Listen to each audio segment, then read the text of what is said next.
une analyse récurrente que dans mon premier documentaire qui s'appelle Français de souche, Mmh. que j'ai fait en 2009, qui est sorti en 2012, dont le postulat de base, l'idée c'était de dire: «On ne deviendra jamais français» parce que on l'a toujours été. C'est la France qui est devenue nous, dans un esprit d'inclusion, totale, c'est-à-dire qu'elle est aussi bien, Mamadou, Adéola, Fatima, Alain ou Jean-Claude ou Corinne. C'est clair. On n'a pas à devenir, tu vois? On n'a pas à devenir français. Alors qu'on a grandi, alors qu'on est né en France. Je suis né à Versailles et toute ta jeunesse, on te dit, «Mais il faut que vous vous intégriez, il faut que vous deveniez français ou pour de» tu comprends pas, tu vois ce que je veux dire? À côté de toi, tu as des copains et il y en a, ils sont dans la même situation et d'autres dans une situation, différente. Et en fait, ça, c'est à un moment donné, ça t'épuise. Par contre, quand tu es à l'extérieur, à la fin du fin, à l'extérieur, tu es français, mais tu peux être aussi avoir, tes origines, tes racines en plus et quoi qu'il en soit, Mmh. c'est des avantages. C'est des couches en plus et tu es pas dans la même narrative, à devoir justifier et tout. Donc en fait, tu peux ressentir, pleinement, sans te poser trop de questions, le fait que tu es un Frenchie ou tu es d'origine algérienne ou après Mmh. ça devient un non-sujet quasiment et ça, c'est intéressant parce que du coup, tu peux c'est de la matière avec laquelle tu peux travailler aisément et tu vois, sur le premier documentaire, on parlait de ça et donc tu dans le postulat, tu as je sais pas, tu as 20 personnes ou 3 personnes de la société civile. D'ailleurs, il y en a, par exemple, il y a Karim Bouamrane qui est dedans Mmh. et aujourd'hui, il est maire de Saint-Ouen, il se présente au présidentiel et tout, tu vois? Il est dedans, le film sorti en 2012. Ils disent tous: «Bah, tu vois, en fait, tu des pharmaciens, t'as des policiers, des commandants de police, enfin, t'as des éducateurs, t'as toutes sortes de personnes», tu vois? Et ils disent qu'ils appartiennent, entre guillemets, «à la société civile», et ils travaillent et ils sont même pas tu vois, le mot «intégré», tu vois, il est bizarre. Tu comprends ce que je veux dire? Ils sont comme tous les autres et en fait, et tu as aussi des spécialistes comme Alain Touraine, qui était, qui est un des plus grands sociologues, vraiment c'est très intéressant, tout ce qu'il a soulevé. Raphaël Yougier, tu as aussi un des professeurs émérites, qui était spécialiste de la laïcité, qui faisait partie de la fameuse commission. Il en a démissionné de cette commission, montée par Chirac au début des années 2000 sur, les signes ostentatoires et voilà et c'est un professeur émérite, Jean Bobéro. Tu vois, on travaille les sujets, on échange avec eux, on rebondit avec eux sur des fondamentaux, sur de l'historique et tout et ce documentaire-là, c'est un documentaire de fond, mais il est encore d'actualité, tu vois? Il est même encore diffusé. Il a été dans les commissions européennes, il a été diffusé sur la pluralisme, en Europe, sur le pluralisme en Europe et tout. Mais il est encore là, si tu regardes les questionnements, les entre guillemets «les Mmh. revendications», il est encore au cœur du sujet et je l'ai fait en 2009. Ça veut dire qu'il y a J'imagine. 16 ans. En fait, C'est c'est fou. là où tu t'aperçois que c'est juste ça s'arrête je suis pas pessimiste, ça s'arrêtera ou ça s'arrêtera pas. C'est ces années de fatigue, énergétique sur des questions identitaires, sans queue ni tête. Je pourrais te dire tout ce que tu la France est un pays qui a une telle, richesse d'origine justement, elle pourrait se servir de toutes ces diasporas pour construire des ponts, faire du business avec le monde entier, une puissance extraordinaire, tu vois? Tu imagines? Mmh. Tu sais, quand Bah, tu ouais, penses, c'est mais clair. si elle aurait inclus ça, tu vois? C'est-à-dire que la dynamique de business mais comme c'est un petit pays, je pense. Et la mentalité, c'est un peu de se dire: «Ouais, il peut y en avoir, qu'un seul de chacun», en gros. Tu vois? C'est-à-dire que si, il y a un acteur noir, C'est ça. star, il y en a un et puis c'est c'est plus l'arbre qui cache la forêt, hein, là, il cache plus la forêt, ou s'il cache la forêt, c'est la forêt c'est la forêt amazonienne, tu vois ce que je veux dire? Il cache C'est non, ça. mais il cache toutes les cités de France, tu vois? C'est le bâtiment qui C'est cache toutes ça, les ouais. cités de France, tu vois? Quasiment. Ouais, Qui ouais. cache, voilà, qui cache, je sais pas, un tiers, un quart ou la moitié. C'est et par et bah, après tu vas me dire: «Oui, il y a plusieurs au niveau des Français avec, des origines nord-africaines». Mmh. Plein de raisons. Oui, oui, oui, effectivement, c'est factuel, mais après on n'est pas là pour faire de la comptabilité, mais factuellement, c'est pas tu vois, c'est et Mmh. même et des femmes. Imagine, il y a pas de femmes noires. françaises. Il y a Mmh. des super actrices, tu vois? Il y en a franchement, j'ai même pas envie de citer tous leurs noms parce que je vais en oublier plein, mais il y en a plein, Bah, ouais, tu ouais. vois? Et des Mmh mh. réalisatrices, Jeanne Palcy dès le début, tout ce qu'elle a fait. Mais il y en a plein, tu vois? Que ce soit Aïssa Maïga ou d'autres, hein, Annabelle Lambron, ça, il y en a plein, je sais pas, j'espère que j'ai pas écorché ce nom, mais il y en a plein qui ont des gros talents. Bah, tu te rappelles en 2020 quand Aïssa Maïga, elle a parlé au César ou je sais pas quoi et tout et Absolument. tout le monde était gêné, tu vois? Personne voulait répliquer derrière. On se dit: «On va la laisser dans sa merde». Et pas comme c'est petit, tu vois, il y a une actrice qui joue dans différents de mes derniers films, auxquels je crois énormément, qui s'appelle Saïna Khan. C'est Mmh pareil, mh. tu vois? Des femmes noires, tu vois? Adultes qui font des rôles et qui ont une reconnaissance. Aïssa, elle a une reconnaissance, tout ça, mais en fait, on va te dire, quand tu vas monter un film, la réalité, et tu peux pas monter un film sur son nom. Il y a pas une femme aujourd'hui sur laquelle tu peux monter un film, tu vois? Non, mais c'est un truc de fou, quoi. C'est un truc, Mmh. et alors que tu as des acteurs ou des actrices, ne me pousse pas à citer des noms, qui non, mais qui font, quelques épisodes dans une série. Non, par exemple, je pense à une autre actrice que j'aime bien, qui je m'entends bien, avec qui on devait faire un film, mais le film il est en stand-by pour, des raisons de Ouais. financement. C'est Stéphie Selma. Oui, oui, Pour je vois moi, qui c'est, Stéphie ouais. Selma, tu vois, pour moi, c'est un talent, c'est un vrai talent. Mmh mh. Et c'est bien, tu vois, elle mène sa carrière et tout, mais je trouve que son talent n'est pas, exprimé à la mesure, de son potentiel. Et aujourd'hui, tu as d'autres acteurs, actrices, parce que c'est un système, c'est-à-dire qu'il y a la reconnaissance du public, mais il y a un système, il y a les rôles qu'on te donne, le nombre de rôles que tu peux,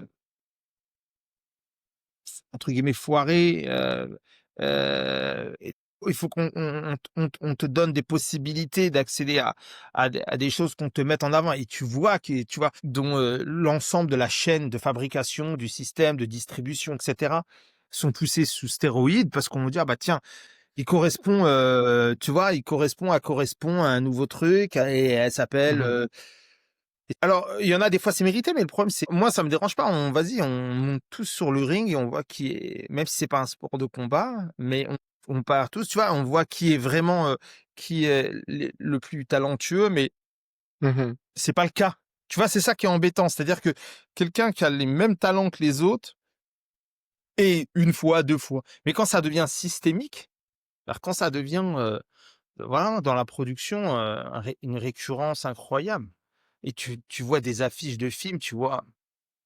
Des films, avec des gros budgets. C'est vraiment, tu sais, c'est Fubu, mais à l'inverse, tu vois? Tu es à l'inverse de ce qui s'était fait aux États-Unis, tu vois? C'est C'est sans ça, le ouais. dire, hein, non, pas du tout. Et des fois, c'est vrai, c'est pas, en fait, c'est pas forcément, genre un racisme anti-noir ou anti, Mmh mh. français nord-africain, hein, tu vois ce que je veux dire? C'est pas forcément, pas forcément, mais c'est juste, c'est un truc qui est ancré, Bien sûr, oui. mais c'est, tu vois, c'est fatigant, c'est fatigant, hein. Non, Non, je te jure. mais je trouve ça incroyable, hein. Moi, je trouve ça, j'ai C'est même, hallucinant. ouais, et artistiquement, si on part juste du point de vue artistique, tu vois? Sans rentrer de politique, culturelle, sociale et tout, Mmh mh. artistiquement, ça n'a aucun sens. Tu vois, ça n'a aucun sens, tu vois? Au niveau de la créativité. Ouais, je trouve, tu sais, une anecdote, la 1re série que j'avais produite et réalisée, sur France 4 à l'époque, Mmh mh. s'appelle Rebelle RE-Rebelle. Il y avait les débuts, c'était la première fois que Lina Coudry, elle était à l'écran. Il y avait Mmh mh. Alexandre Ajdjian, dans le premier rôle principal. Il y avait des guests comme Olivier Rabourdin, Farid Larbi, selon les épisodes. Et puis il y avait tout plein d'autres acteurs, artistes qui étaient dans le truc. Et on pourra en parler, c'est une sacrée histoire cette série, je veux dire, comme j'étais producteur en plus. Mmh Mais mh. quand même une anecdote qui est super intéressante, c'est que, bon, malgré à chaque fois les changements de deal et machin, tout ça, à un moment donné, je dois la mettre sur un terrain. Au début, elle devait être que sur, on pensait même que j'allais me planter et tout, bon voilà. Bah, à la fin du film, à un moment donné, elle est sur internet, sur la chaîne internet, et c'était relié à Dailymotion à l'époque, et donc ils la diffusent, les premiers épisodes. je crois le premier, le deuxième, ou juste le premier, qu'importe. Et tu vois, tu sais, il y a les didascalies, tu sais, que eux Ouais, produisent. Et donc, origine, réalisateur, origine de la série et tout. Et il y a marqué origine USA. Et, et je les contacte, je leur dis, mais qu'est-ce que c'est que cette histoire? Origine USA, c'est français. Pourquoi? ouais. Ils disent, ah bon, mais on croyait que c'était doublé. On croyait que c'était doublé en français. On croyait que Pourquoi? elle était. Bah, je te laisse deviner, mon gars, tu vois. Il y avait trop de Moi, je te laisse deviner, tu vois. J'ai pas les mots, tu comprends? J'ai pas la réponse. Je dis: «Ah bon? Je comprends pas. C'est américain, vous l'avez doublé en français». Mais non, c'est des Français, Lina Kudry. En plus, Lina Bah Kudry, oui. elle devait avoir ensuite enchaîné avec une position au rôle principal parce que c'est la belle de la série et en négatif, tu vois, au niveau photographique, tu vois, genre, parce que là, c'est l'acteur principal, c'est Alexandre, qui avait Mmh. vraiment cartonné en plus. C'était ses débuts dans vraiment une série de fiction, il avait fait des trucs entre-temps, mais et donc le style et tout, je sais pas, tu quand tu la verras, je sais pas si tu l'as vu, je t'avais envoyé, non? Je t'avais envoyé cette Ouais, sé tu m'as ouais, envoyé des ouais, liens, j'ai ouais, regardé, ouais, ouais, c'est pas voilà mal ce que tu as fait, ouais. et Ouais. bah, tu vois, voilà et lui, il y avait d'autres gens et c'est je sais pas, tu vois, ils ont pensé que c'était doublé en français. Enfin, le stagiaire qui s'occupe de ça a pensé parce que Le sinon les stagiaire. autres, c'était là, j'étais producteur en direct avec France Télé, donc eux, ils savaient que c'était français. Eux, ils savaient parfaitement. Eux, ils savaient, tu vois? C'est ceux Ouais. qui ont reçu les fichiers pour les mettre et tout. Quand ils ont reçu, c'est pour te dire la matrice, tu vois, le mindset qui est inconscient, tu vois, en le substrat, waouh, non, ça je pense que le niveau de mise en scène, le fait qu'il y ait des scènes, dans différents endroits, mais le casting, effectivement, tu vois, la Mmh. musicalité, le casting et tout, c'était finalement un compliment parce que les séries, fran américaines, elles sont au-dessus largement des Bien sûr, mais ouais. Non, non, sinon mais c'est c'était pas mal. gênant, hyper gênant, quoi. J'ai trouvé ça hyper gênant. Bah, je sais pas si tu as vu, il y a récemment, tu as Mediapart qui a sorti un article justement qui parlait de la problème de diversité dans le cinéma français, aussi bien à la télé, au théâtre, genre qu'on n'existait pas. Ils ont des chiffres, etc. C'est hallucinant, en fait. Tu te dis, waouh! Genre, même 10 ans, 15 ans plus tard, le sujet est toujours d'actualité, en fait. Ouais, ouais, Et il est c'est sorti cette semaine. ah ouais? Ah, C'est, j'ai pas vu du tout. ouais, ouais, ouais. Il est sorti cette semaine, il disait justement que il y avait un manque de représentativité, ou bien au théâtre, au cinéma, et Oh que là là. eux, en fait, ils avaient créé une société, genre parallèle, qui n'existe pas dans la vraie vie, parce que quand tu regardes les films, tout à l'heure, tu parlais de l'arbre qui cache la forêt. Quand tu vas voir un noir dans un rôle, dans un film, il va être un rôle principal. Après, il y a plus jamais de noir dans la ville où ils habitent ou dans le, dans le lieu où ils se trouvent. Tu sais, c'est genre, il y en a plus. Sinon, ils vont dire que c'est, ce qui est gênant, moi, ce qui me dérange le plus, en fait, c'est, même dans la dimension de la diversité, comment cette, cette appellation, elle est appréciée. Mhm, Ça devient après un écueil, tu vois? Ça devient après un écueil dans la mesure même si moi je suis pour qu'il y ait des quotas, de lois pour faire avancer les choses, que ce qu'on disait dans mhm, Français de souche, c'est que Denzel Washington à l'époque, quand tu lui disais, à quoi tu dois ta réussite, il disait pas mon talent, il disait, l'affirmative action. pardon. Tu vois? Heu, c'était à l'époque, mais et même si son talent, il est incontestable et incontesté, mais en fait, tu vois, on n'a plus le temps de se dire: «Oui, avec le temps, oui». Non, y a bah, avec le temps, ça c'est non, mais c'est n'importe quoi parce qu'en plus aujourd'hui, tu arrives dans des situations où tu arrives à un âge, une maturité, une forme d'expérience, une légitimité, une crédibilité et ainsi de suite qui est, peut être au même niveau, voire au-delà, de tes coreligionnaires. Mais on va te dire: «Ouais, mais là, il y a plus d'argent». Mhm. Donc toi, tu as fait la queue pendant 15 ans où on t'a dit: «Mais non, faut être patient». Au bout de 15 ans, tu arrives, tu t'assois, tu dis: «Bon, alors ça y est, donc maintenant, voilà, j'ai fait, heu, proof of work», si on devrait comparer à la crypto, tu vois?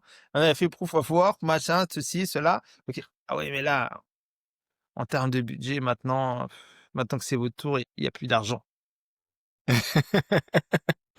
Ouais, c'est, Et en même temps, ce qui est problématique, c'est que ils le font un peu aux USA aussi, mais moins parce que le marché, franchement, c'est pas le même et cetera. Mais ce qui est un peu problématique, je trouve, c'est quand, ils parlent de diversité, tu vois? Ils vont mettre, et ça sur plein de domaines, même photographiques, dans des illustrations et cetera. Tu vas avoir maintenant la personne qui est un peu, obèse, ou en surpoids, hem, la personne qui a un handicap physique, Mmh. la personne, en minorité, d'orientation sexuelle et donc la personne qui a un pied aussi, tu vois? C'est Mmh. encore un truc fou, tu vois ce que je veux dire? C'est tu et et des fois, ils vont cumuler ou sinon c'est des cases. Ça, c'est des cases, tu vois? C'est-à-dire: «Ah, vous avez vu là, on reste» mais ça a plus plus de réalité, de qualité organique dans le Mmh. principe et puis on va te mettre, bah, une fille, noire, LGBT, potentiellement, en surpoids. Comme ça, tu vois? Et là, on peut aller chercher les financements, à l'accès. On va te mettre un musulman, homosexuel, et je de potentiellement, on peut parler de tout, ça me dérange pas, mais pourquoi nous, on doit toujours être essentialisés?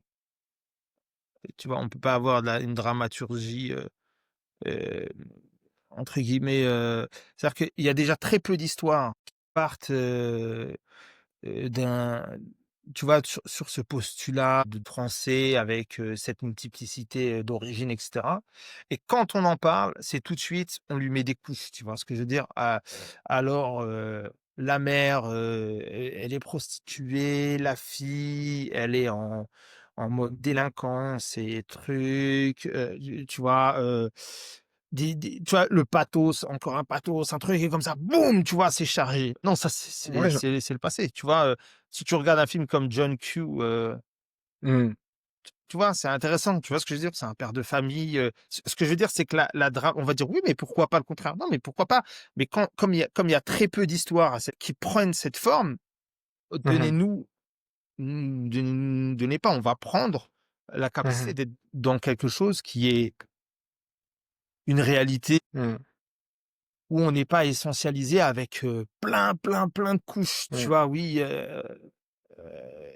je vais parler d'un personnage musulman, par exemple, si tu vois la série Ramy, elle est magnifique, je sais pas si tu l'as vue cette série, sur Non, celle-là, ça HBO me dit rien, non. avec Ramy Youssef, tu vois? Qui est à la base un comédien stand-upper très connu. Il a fait une série, surtout la saison 2, elle est magistrale. Elle avait gagné Mmh. les Emmy Awards et cetera et il y a Mahershala Ali qui vient en plus dans la saison 2, formidable acteur. Mais par exemple, bah, c'est l'histoire, d'un Américain, un jeune Américain, qui est musulman et dont les parents sont des immigrés égyptiens qui vivent dans le Mmh. New Jersey et il traverse tout plein de questionnements, tu vois? De tout ce que ça incombe, contradictions, la recherche de soi, tout même sur l'antisémitisme et plein, plein de questionnements, Mmh. et effectivement, il parle et donc il y a sa mère, il y a son père, c'est tous des super acteurs en plus.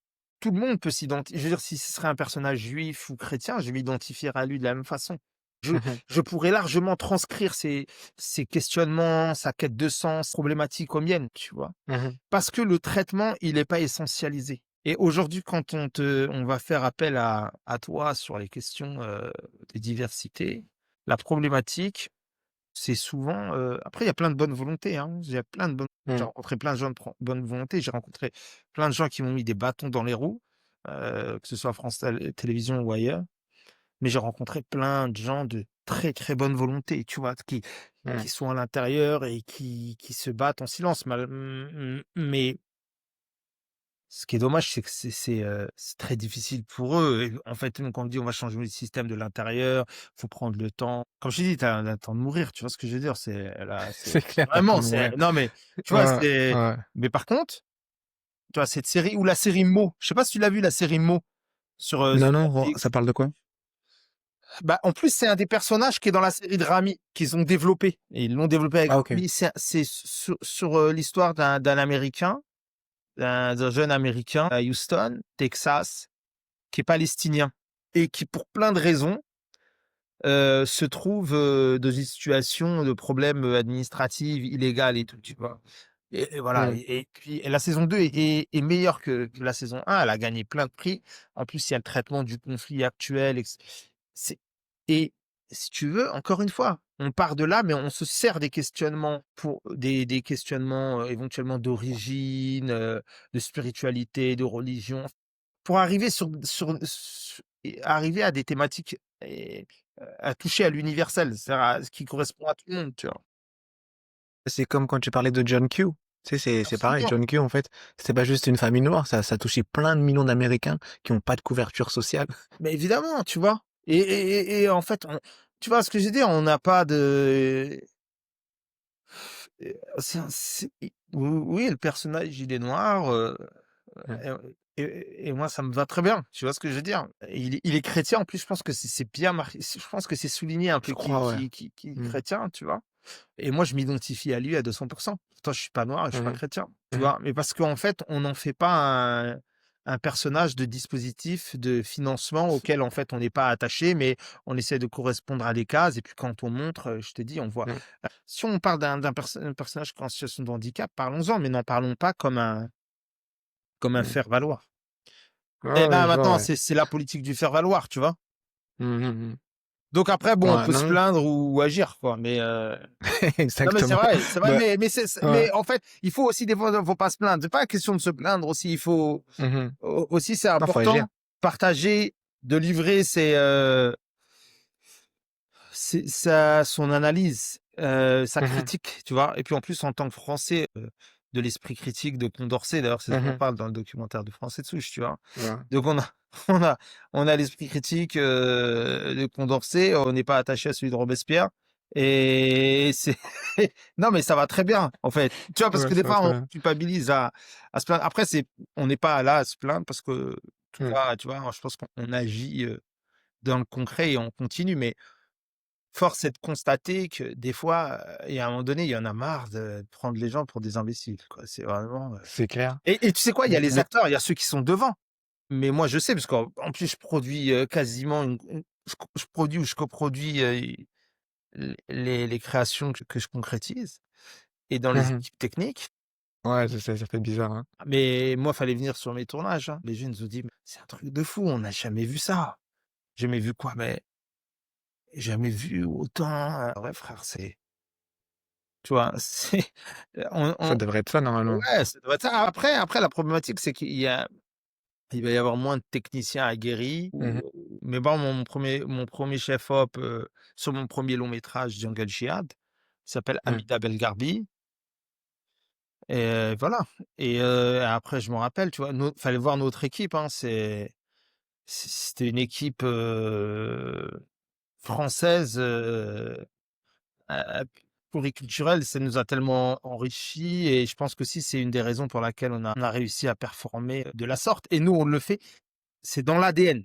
On n'est pas Mmh. là à rechercher, à se dire, oui même si maintenant moi volontairement, je je je cherche à inclure le maximum, de jeunes et moins jeunes Mmh. qui sont laissés pour compte, où ils galèrent pour trouver des stages, ils ont pas le réseau, ou tu C'est viennent ça. pas du truc. Moi, alors là, c'est ma priorité. Mmh. Maintenant, après la priorité des priorités, c'est la compétence, mais la compétence, c'est la formation que les autres, ils deviennent compétents, faut les former. Ouais, ouais. Donc ça, c'est super important et la valeur culturelle, mais au niveau technique et attends, si tu remontes plus haut maintenant, au niveau des producteurs et au niveau des directeurs de programme, parce qu'après ça aussi, tu vois?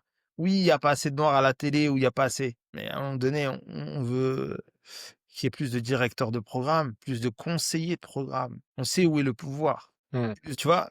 Tu vois ce que je veux dire? Plus de qui tu as accès en tant que société de production. Après voilà, on va pas te le donner, mais Mmh. structurellement, il y a un moment donné après il y a un danger, c'est que souvent, je pense que tu me vois venir, quand ils mettent quand en fait on place quelqu'un, on va dire, d'un idiome, similaire au tien ou avec un nom, à consonance, proche du tien, nord-africain, souvent c'est un sniper.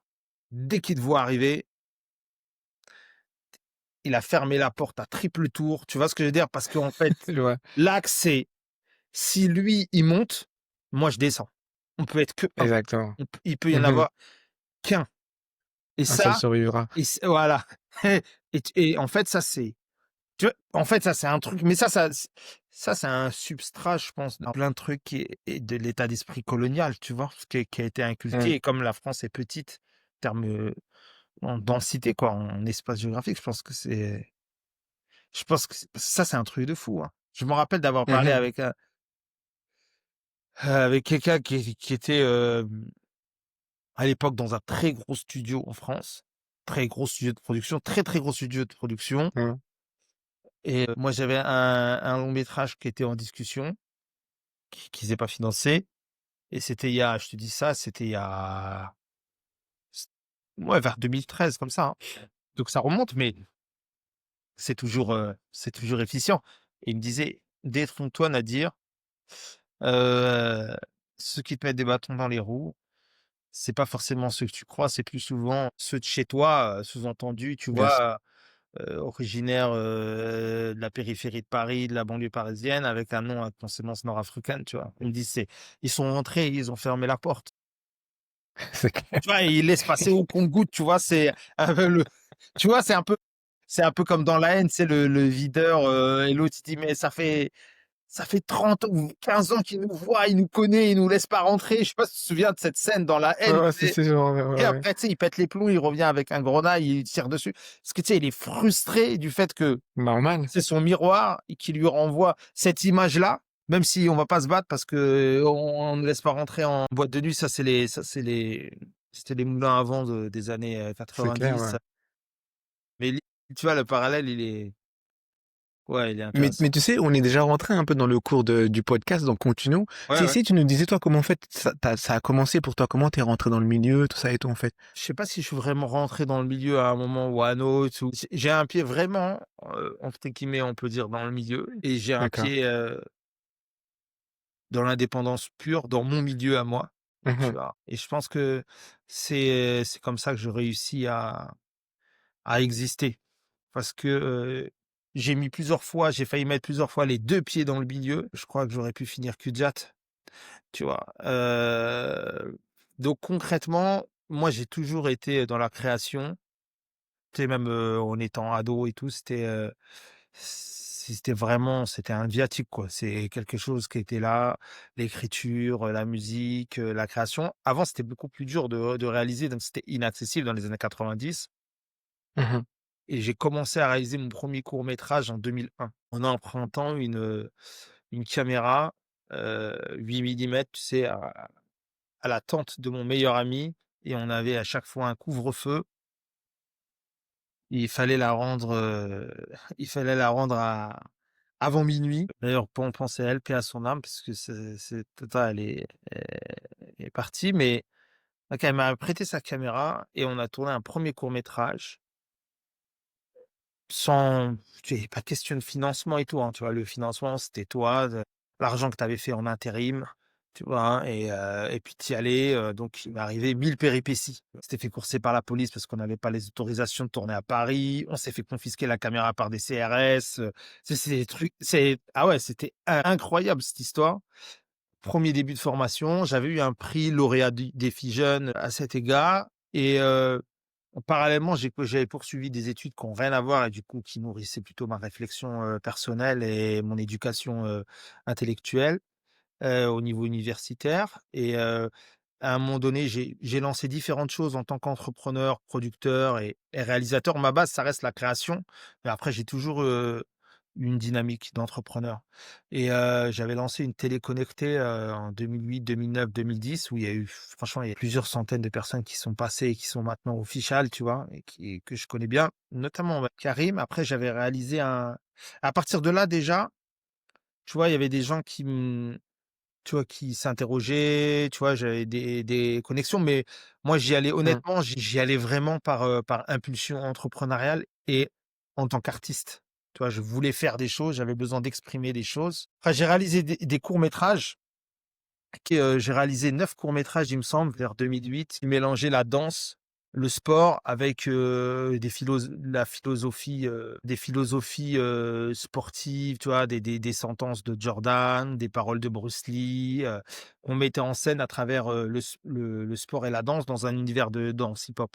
Et en fait, à l'époque, il y avait un truc qui s'appelait Watt TV qui a été racheté par TF1 Mmh. et en fait, ils m'ont contacté, ils avaient bien aimé les courts-métrages et ils m'ont dit: «Ouais, on veut les propulser sur Watt TV et tout ça, te mettre en première ligne» parce que voix tout seul, tu as pas les moyens, leviers et tout. C'était le début, hein. C'était avec Dailymotion, Mmh. tu vois? C'était 2008-2009 et après j'ai lancé, tu sais, j'ai lancé, comme je t'ai dit, un documentaire que je voulais tourner. Moi, j'étais toujours dans l'urgence, le coup de poing. Il fallait que je fasse ci, il fallait que je fasse ça. Ah, franchement, ça, c'était un peu un truc de fou. J'étais vraiment dans une urgence. Donc je calculais pas trop tous les registres, de nécessaires. Moi, j'étais dans l'urgence, fallait que je prends une caméra et tout, machin. Après, j'ai commencé à monter des équipes. J'ai pris des jeunes de différentes écoles qui, eux, avaient un background technique que je n'avais pas. Mmh. Mais moi, j'avais une dynamique de producteur et d'artiste, de réalisateur et tout, dont eux avaient besoin parce qu'en fait, jusqu'à présent, ils faisaient que leur stage, c'était des trucs qui avaient pas vraiment de valeur artistique. Et donc, en fait, on trouvait un bon deal. Eux, ça leur faisait monter sur un vrai documentaire. Tu vois, ça les faisait monter avec une vraie vision d'artiste. Je tournais à 3 caméras, j'avais le Zénith dans lequel on faisait c'était des trucs franchement, Waouh, j'ai réussi à faire des trucs, des trucs incroyables et j'ai fait le premier c'est clair. documentaire français de souche et en fait, de là, j'ai commencé à monter un long métrage qui s'appelle Un dîner presque français, qui était un long métrage. D'accord. Il y a eu des trailers qui sont sortis et tout. En fait, c'était crowdfunding, c'était une comédie satirique. Il y avait Dolores Chaplin, il y avait Tony Harrison, il y avait Noom, il y avait Frédéric Ah ouais! Shaw, il y avait Malik Bowens, paix à son âme, qui était un grand acteur. Je sais pas si tu vois qui c'est. Non, j'ai Et pas connu, non. c'était un acteur, en fait, qui est devenu un acteur américain, qui joue notamment dans Out of Africa avec Robert Redford OK. et qui joue Ouais, ça surtout, me dit quelque chose. Mobutu a dans Ali, avec Will Ah Smith. oui, ouais, je Et lui, vois, en ouais, fait, ouais. c'est d'origine ivoirienne, il a grandi en France. Il s'est D'accord. il s'est tiré, tu vois? Et il est devenu un acteur qui jouait, et quand je l'ai rencontré, enfin, on s'est eu, on a discuté et tout et on s'est vu à Cannes et il avait mon scénario et il avait le scénario de World War Z. Je sais pas si tu te Ah souviens? ouais! Si, je Et vois le il film, devait ouais, jouer ouais. dans World War Z, tu sais, il m'avait montré juste la première page parce qu'il avait pas le droit de divulguer, tu vois? C'est ça, ouais. Mark Foster, tout ça et il devait Ouais. jouer, le président de l'ONU ou je sais plus, des États-Unis dedans et tout et il est tombé malade quelque temps avant le tournage, il a pas pu le faire. Oh merde. Mais bon et en fait, lui m'avait donné beaucoup de force, tu vois? Parce que, c'était un acteur vraiment tu vois, qui avait un itinéraire de vie et tout et on a eu vraiment des échanges. Il m'a pris, il m'a donné de la force Mmh. dans son rapport. Il y avait lui, il y avait franchement, il y avait des acteurs très intéressants et le projet a commencé à tourner il y avait Sabrina Ouazani, heu, Ouais, quand même, ouais, OK. ouais, il y avait un beau casting. Ils ont Avec des Tony Harrison, Noom, tout ça, Ouais, c'est pas mal. ouais, ils ont bien joué le jeu. On a fait des comment dire? Donc des mini teasers qu'on a balancés, ça a marché et en fait, ça a tapé dans l'œil de France Télé et France Télé l'a signé en unitaire. Je te parle de ça, on était en 2012, hein. Ouais, Signé OK. en tant que producteur et réalisateur. Déjà, tu vois, j'avais une place où c'était assez rare, en fait. Généralement, les producteurs, ils étaient pas réalisateurs, tu vois, même maintenant Mmh. et donc j'ai signé avec eux et j'ai signé avec eux, sur le principe, ils voulaient français de souche aussi et tu vois, les ennuis ont commencé. J'avais ça et un autre documentaire et en fait, le bien a commencé et les ennuis ont commencé, donc c'est pour ça que je te dis que je suis resté dans l'indépendance en même temps. Mmh. Parce que les ennuis ont commencé et en j les choses étaient actées. Et on a dit: «Non, mais attends, on peut pas lui signer au» c'est passé dans une commission interne entre eux et tout et comme j'avais quelqu'un, qui appréciait beaucoup le travail, il m'a aussi, retranscrit certaines choses, fait comprendre certaines choses de ce qui se passait. Ils ont annulé le deal pour Français de souche et j'ai pas compris pourquoi, tu vois? Il me dit: «Non, mais Mmh. attends, t'es un petit producteur, dis si on te prend autant de projets d'un coup, c'est comme si que tu allais prendre la place des dinosaures» Mmh. et ça, c'est un truc récurrent que je retrouve dans tout mon cheminement. Tu es là, tu es ambitieux. Comme je te dis, je faisais des choses et du coup là, je faisais des choses où je suis parti, on a tourné au Sénat, j'ai tourné avec des gens qui sont après devenus, des députés, des conseillers, des gens qui ont monté dans la société civile et tout. Le documentaire avait vraiment une vraie résonance et il continue de l'avoir, hein. Il continue de tourner, hein, donc ça, c'est tombé à l'eau et tout et on m'a gardé le long métrage en unitaire télé. Moi, je Mmh. voulais ce cinéma me dit unitaire télé et tout. Moi, c'était super. Mais ils m'ont dit: «Avant ça, faudrait que tu fasses un projet, on va lancer une sorte de concours d'appel à projets pour trouver les meilleurs nouveaux producteurs en France et on aimerait bien que tu participes.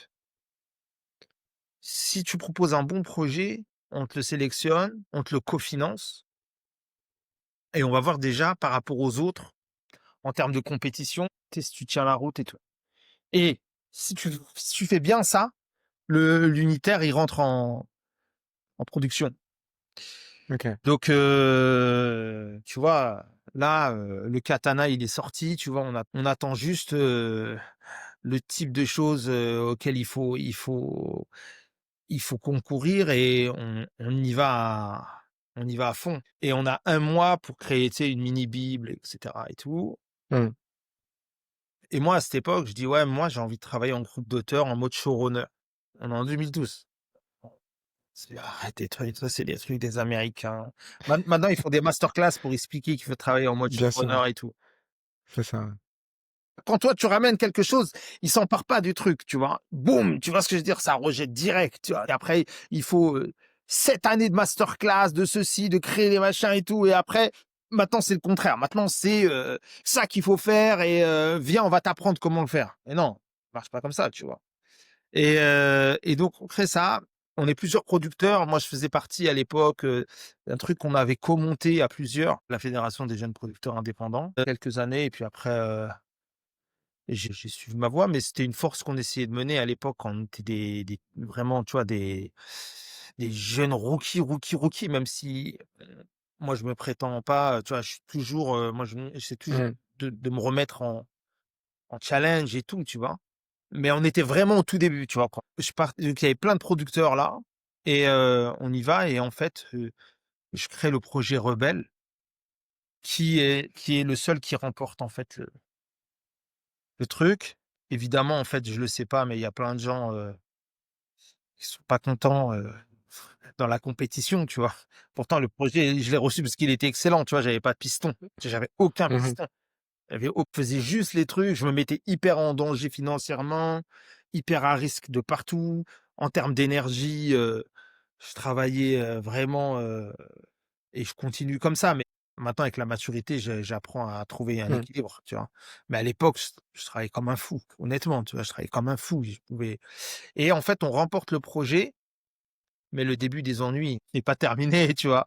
Et comme, on remporte le projet, on doit faire une série. Le deal, c'est de faire une série hybride, hyper innovante. Et donc moi, la série que j'ai proposée, c'était dans ce sens-là. En gros, ils avaient sur le niveau d'hybridation et d'innovation, ils avaient pas vraiment capté ce que j'allais faire, tu vois? Tu vois, c'était rebelle, tu vois? Tu vois la mise en scène et tout à cette Mmh époque-là, mh. dans les réseaux sociaux. Dis-toi que ce que tu vois, ça a quasiment 12 ans. Mmh mh. Or, tu la diffuses maintenant, il y en a plein, même ici aux US quand ils la voient, ils me disent: «Mais en fait, on» c'est juste que maintenant les jeunes n'utilisent pas Facebook, ils utilisent plus Snap, tu vois? Ou TikTok, Mmh. tu vois? Mais sinon, sur la mise en scène, elle est toujours Ouais, ouais, ouais. voilà. Donc à cette époque-là, ils pouvaient pas le capter, tu vois? Les directeurs de programme et tout. Mais cela étant, le but, c'est de signer 5 épisodes. Non, ouais, 5 épisodes et si ça marche, s'ils sont bien et tout, tu es parti pour 30 épisodes. Je suis producteur, je monte un groupe d'auteurs. Je fais venir, 2 autres auteurs et après plus tard sur mes autres projets, j'en ferai venir plusieurs et on commence à monter un groupe d'auteurs que je dirige et tu vois, on travaille sur une réflexion où on a ancré comme je suis producteur, j'ai ancré la production directement dans l'écriture. Mmh mh. Exactement et on écrit et tout et en fait, ça patine, tu vois? C'est-à-dire au niveau des rendus, des retours, ils font tourner en bourrique. En plus, c'est petit, tu vois? C'est petit, ça doit être un Mmh. truc dynamique qui dure 5 minutes par épisode, mais ça patine. Et à un moment donné, donc moi, je livre, les textes et tout parce que je dois en tant que producteur, tu vois? C'est-à-dire que c'est difficile parce Ouais. qu'en tant que producteur, tu es en même temps réalisateur, c'est dur de te partitionner, tu vois? Et donc tu as affaire au directeur de programme, et tout. Normalement, le producteur, il fait un tampon entre Mmh l'autre mh. les auteurs Donc moi, en fait, je faisais tampon avec mon groupe d'auteurs, tu vois. Donc j'avais des problèmes avec mon groupe d'auteurs Ouais. et avec les gens de la télé, tu vois. Et au fin du fin, tu sais, ça patine. Et moi, j'avais écrit comme du coup un dîner presque français, il est en attente de finir la série. J'ai écrit un autre long métrage qui s'appelle Jungle Jihad. Et Ouais, du j'ai vu, ouais. Voilà, et du coup, où dedans il y a Moussa Mascri, il y a Farid Larbi et Tony Harrison dans les 2 rôles principaux. Il y a Olivier Rabourdin, il y a Delphine Chanéac, il y a Sophia Manoucha. Il y a un beau casting. Il y a Steve Tiencheux, dont on avait parlé, Bien où sûr, ouais.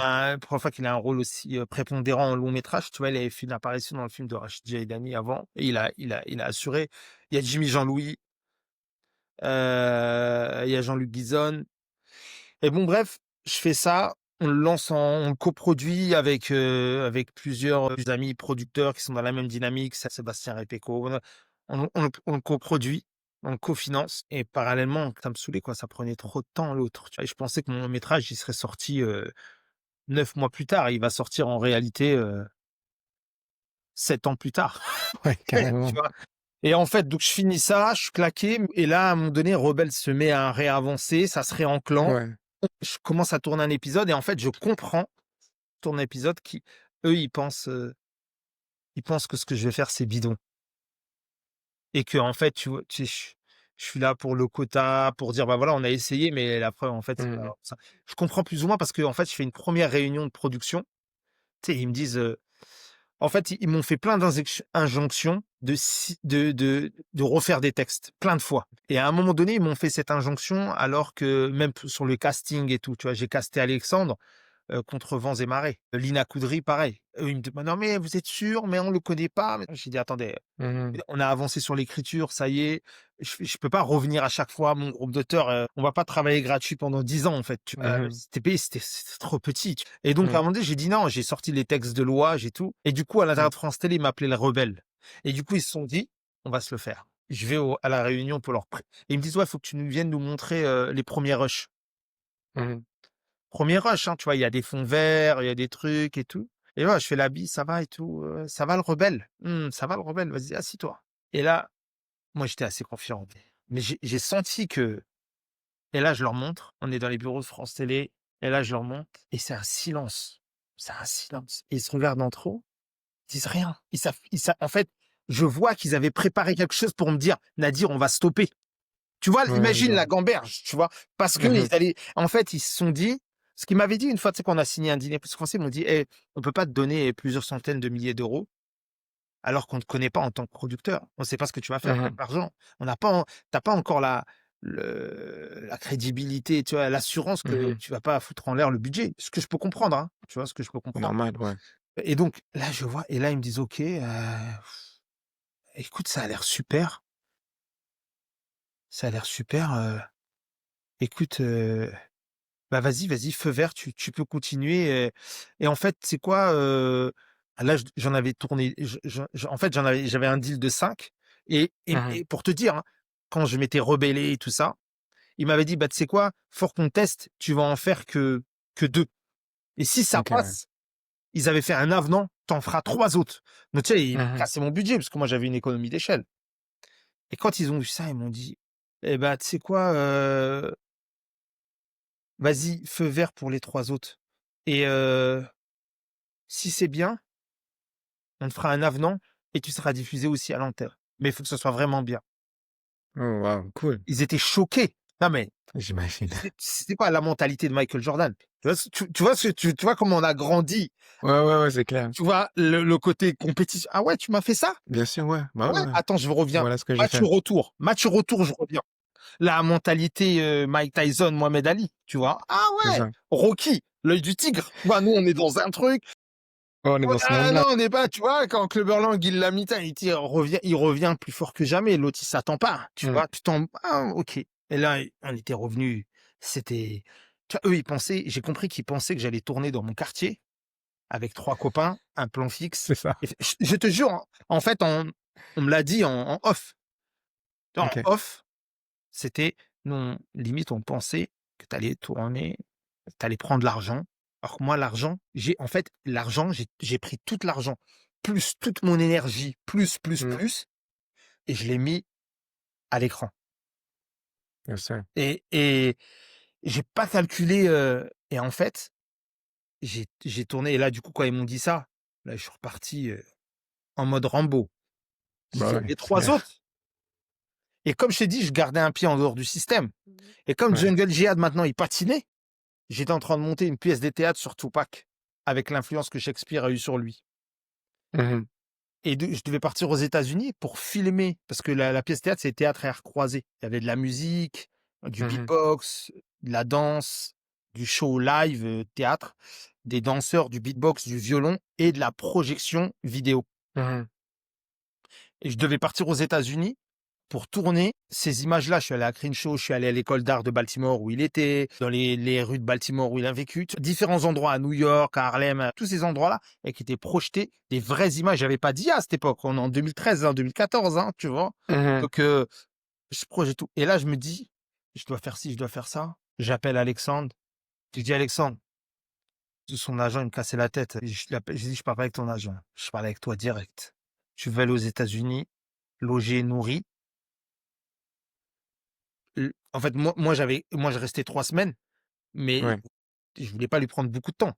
Le deal, c'est: Mmh. «Je te paye ton voyage aux États-Unis, on va faire des trucs de fou. Tu viens 3 ou 4 jours, je te prends tout en charge. Non, on va pas faire, 500 € par jour et tout». Là, je les ai pas. Si tu veux, tu viens, Mmh. tu vas avoir des images aux US. Il n'était jamais allé à New York et tout et il me dit: «Je suis avec toi à 100 pour cent». Cool. Il vient, bah, ouais, tu vois, tu as 19 ans ou 20 ans, on t'appelle. Ouais. Tu viens, tu habites à Brooklyn pendant 4 jours, tout frais payés, tu veux qu'on voyage, on fait des trucs de fou à New York, on est Times Square, on tourne partout. En plus, on tourne en mode, nous, on n'a pas de limite dans le tournage. On tourne Ouais. avec 2-5, mais on n'a pas de limite, on s'en fiche de tout, tu vois? Mmh. Et il vient et on fait des images de fou à New York. Attends, on rencontre Magic Johnson Oh devant putain. l'Apollo. Ah, mais en plus, il a une chance de fou. C'est-à-dire qu'il vient 4-5 jours et rencontre Magic Johnson. Quand je te parle de la Ouais. mentalité de Jordan, tu vois? La Mmh, synchronicité. OK. On rencontre Grave. Spike Lee. Ah ouais! En fait, moi, je décide d'aller tourner une partie en bas de 40 Acts on One Mule, tu vois? Sa boîte de prod à Brooklyn. Moi, je dis: «Vas-y, je vais Mmh. tourner là, je vais lui faire, tu vois, un hommage, une dédicace». Parce qu'il y a dans les devantures, il y a des éléments et tout, et on a un très bon ami en commun à cette Mmh. époque-là et donc on y va et on sonne un truc pour lui dire, juste par respect, pour lui dire: «Ouais, on va tourner devant chez vous et tout», juste voilà, c'est pour rendre un hommage et tout. Mmh. «Attendez, attendez, vous venez de Paris et tout, ouais, descends» et là, il descend, on se check, machin et tout, on prend des photos ensemble. Ça fait 4 jours et je sais plus, on a croisé d'autres personnalités, je sais plus qui c'est là, ça m'échappe, mais bon. On tourne ça, on revient, on tourne après l'autre partie, on tourne, à La Verrière, Ouais. et à Trappes et une partie à Paris. On met tout en boîte, il y a plusieurs guests qui viennent. Comme je t'ai dit, Farid Larbi, Olivier Rabourdin, il y a Sophia Manoucha aussi qui vient, donc des gens qui jouent aussi dans Jeux Jihad. Lina a fait, le l'appel et là on y va et on à fond et on termine, Rebelle et moi j'ai tourné aussi mes images pour la pièce de théâtre et en fait je fais les 2 en même temps, tu vois? Mmh. Je fais les 2 en même temps et donc quand les autres me font patiner, moi je suis sur un autre projet, Mmh. tu vois? Je circule comme ça, heu et là, je fais une projection à la direction, avec qui j'ai signé à France Télé et ils s'attendaient à un truc bien, mais ils s'attendaient pas à ça. Je te jure. Ils sont tombés Et des là, nues. sauf que cette fois-ci, là, tu vois, quand je suis arrivé, j'étais à bloc, tu vois? J'avais tellement, tu sais, c'était chiadé, quoi. Tout le montage, la musique, les Ouais. bruitages, le sound design. On travaillait du sound design. Il y avait personne qui faisait du sound design, tu vois? Mmh. Franchement, tu as des séries à côté qui étaient mis en avant, tu sais, des trucs, burlesques. Tu vois? Tout le burlesque, Mmh. tu vois? La comédie, du futur, je sais pas quoi et tout. On était là vraiment, faut que ça tape. Et je te jure, je fais la projection. Et eux, je savais pas, mais eux, ils étaient aussi dans des perspectives pour leur carrière, tu vois? Donc fallait qu'ils ramènent, Mmh. elle les regarde et je te jure, j'ai l'impression c'est comme s'ils étaient il y avait un grand canapé noir, je me rappelle et moi, j'étais sur une chaise, ils étaient les 3 en face de moi et il y avait un Ouais. grand écran à regarder Je jubilais à l'intérieur de moi. Ils ont vu un épisode, ils m'ont dit: «Attends, mets le deuxième et à la fin, ils sont tombés de leur ch» c'est comme j'ai eu la sensation qu'ils tombaient de leur Ouais, fauteuil. ouais, Ils savaient plus. Ils me disent tu sais ce qu'elle me dit: «Je veux pas savoir comment tu as fait pour financer tout ça. Je veux pas savoir. Je ne veux pas être au courant». Tu vois? Je veux pas savoir. Je veux pas savoir parce ouais. qu'il y a pas de problème, on va te diffuser à l'antenne. Là, c'est diffusé, c'est pour la télé. Terminé, juste le web, tu vois? Parce Ouais, qu'avant le ouais. web, c'est pas comme maintenant, tu vois? Faut replacer. Avant le web, c'était la sous-catégorie. Tu vois? C'est la Bien sûr, ouais, D2, je me rappelle, c'est ouais, la ça a D2, changé. voilà. Là, on va diffuser à l'antenne et on va te mettre dans une émission aussi spéciale et tout et après, là, si ça passe bien, là, est-ce que tu as des autres épisodes? Ouais, t'inquiète pas, le groupe d'auteurs, il bosse, boum, on a les Mmh. 25 synopsis des épisodes, tu vois? On passe à l'antenne et tout et entre temps, il y a un putsch interne à France Télé, dans les équipes. Il y a un putsch. Ouais, ouais. En fait, eux, ils avaient fait déjà un putsch pour arriver là. Tu vois, tu sais, dans leur «game» entre guillemets, tu vois? Ouais, c'est ça, Dans ouais. House of Cards de France Télévisions, c'est Rome. C'est ça, je te jure. Mmh. Et en fait, bah, il y en a un qui a refait un putsch sur eux et résultat, ils se donc ça commence à sortir, mais entre temps, eux, ils se retrouvent au placard. Ils sont pas virés, hein. Il y en a Mmh. si, la directrice, elle est virée, mais elle est remplacée. Et moi, la directrice d'éditorial, elle est au placard, elle se met en arrêt de maladie. Moi, j'ai plus d'interlocuteur. J'ai un interlocuteur qui est la conseillère à l'écriture, mais sinon j'ai plus d'interlocuteur. Et en fait, on me dit: «Bah, tes interlocuteurs, ça va être ceux qui ont fait le putsch».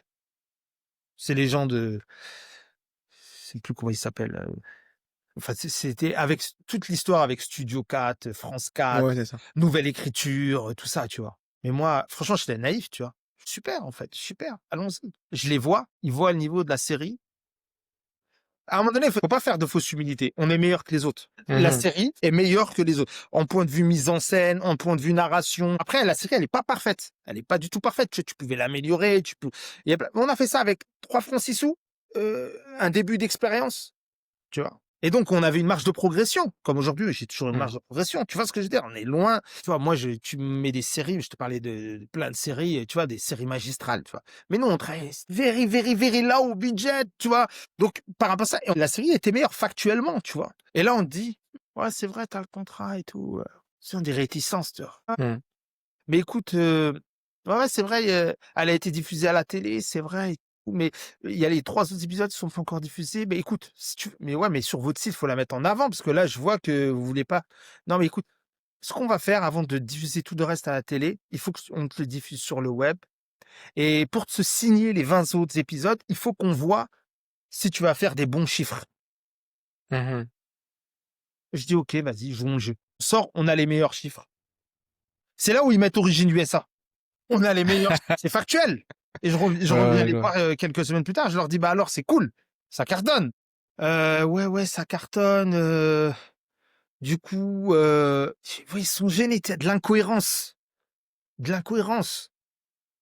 Mais on est toujours à France Télévisions, c'est quand même non, c'est pas c'est une entité, j'ai pas signé avec TF1 et Mmh. tu vois ce que je veux dire? Il y a pas une boîte qui a racheté une autre, il y a pas et tu sais, c'est bizarre, tu vois? Ça patine et donc moi, à côté, je suis sur la pièce de théâtre et machin. Et j'en ai marre et je les lâche pas, je les lâche pas, je les lâche pas, tu vois? Et je leur ramène les 20 épisodes, les synopsis et tout et il me dit: «Ouais, d'accord, bon». Je leur dis: «Il y a un contrat, et à un moment donné, c'était ça qui était dealé. Vous allez pas me faire, tu vois? Je suis en mode et ils me la font à l'envers, hein. Ils me disent, ils me font: «OK, il faut quand même qu'on passe en commission». C'était déjà acté les commissions, j'en ai fait plein, tu vois?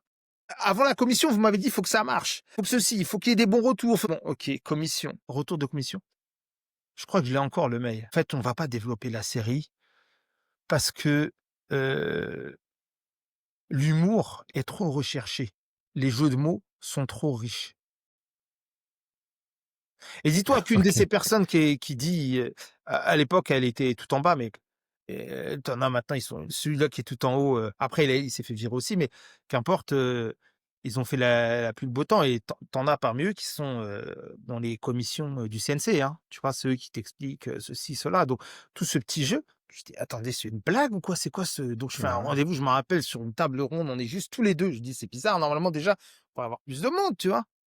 Mmh. Elle me dit: «Écoute, q moi je suis vraiment naïf. C'est-à-dire que je suis dans le truc, je suis naïf. Je suis un peu énervé de la réponse». Alors qu'il y a pas à Mmh. s'énerver parce que cette réponse-là, c c'est un paravent, en fait, c'est une excuse et elle me dit: «Non mais attends, nous, on est Studio 4. Donc tu es diffusé sur Studio 4, tu as ton contrat, tu as été diffusé à l'antenne, tes 5 épisodes. Tu avais un contrat pour la série, mais tu as signé avec la recherche et l'innovation de France Télé. Maintenant, nous, on récupère le bébé. On n'a pas Ah. vocation à développer concrètement, on a 3 millions de budget annuel, je le dis. On n'a pas vocation à prendre un centime de ces 3 millions pour développer une série qui a été initiée sur la porte d'à côté là. Tu vois, il y a la porte à côté là. Tu vois la porte que tu as ouverte? Et ben la porte que tu as ouverte, nous, on n'a pas vocation à les développer. Mais j'ai dit: «Pourquoi?» La série, vous voyez qu'elle plaît, vous voyez qu'elle est Mmh. convaincante, qu'elle est qualitative et c'est France Télévisions. C'est France Télévisions ou c'est, Canal+? Non, non, non, mais nous, en fait, tout ça, c'est une question de paternité du projet et ils me disent: «En fait, c'est n'importe quoi» et donc ils me disent: «Tu sais ce que tu fais? Tu nous rapportes une autre série nouvelle from scratch». Je dis: «Quoi?» Je dis: «Mais nous, on a mis notre âme dans ce projet-là», tu vois? Nous, Mmh. c'était pensé. Vous croyez que je suis un quoi, vous croyez comme ça et puis je vais vous ramener un autre projet, vous allez me dire: «C'est pas bien», finalement, bah, tu vois? Et donc je me retrouve en stand-by avec eux et je me dis: «Vas-y, il faut que je fasse avancer mon long métrage» et je rencontre le président de France Télé, comme j'étais producteur pour France Télé, tu vois? Je rencontre Mmh. le producteur de France Télé et il me dit: «Vas-y», moi je lui dis: «Ouais, je veux un rendez-vous avec vous», c'était Rémi Fimelin à l'époque Mmh. et il me dit, je lui dis: «Ouais, j'ai produit ça pour France Télé, machin». Il me dit: «OK, vas-y, appelle mon cabinet et je te prends un rendez-vous, c'est sûr».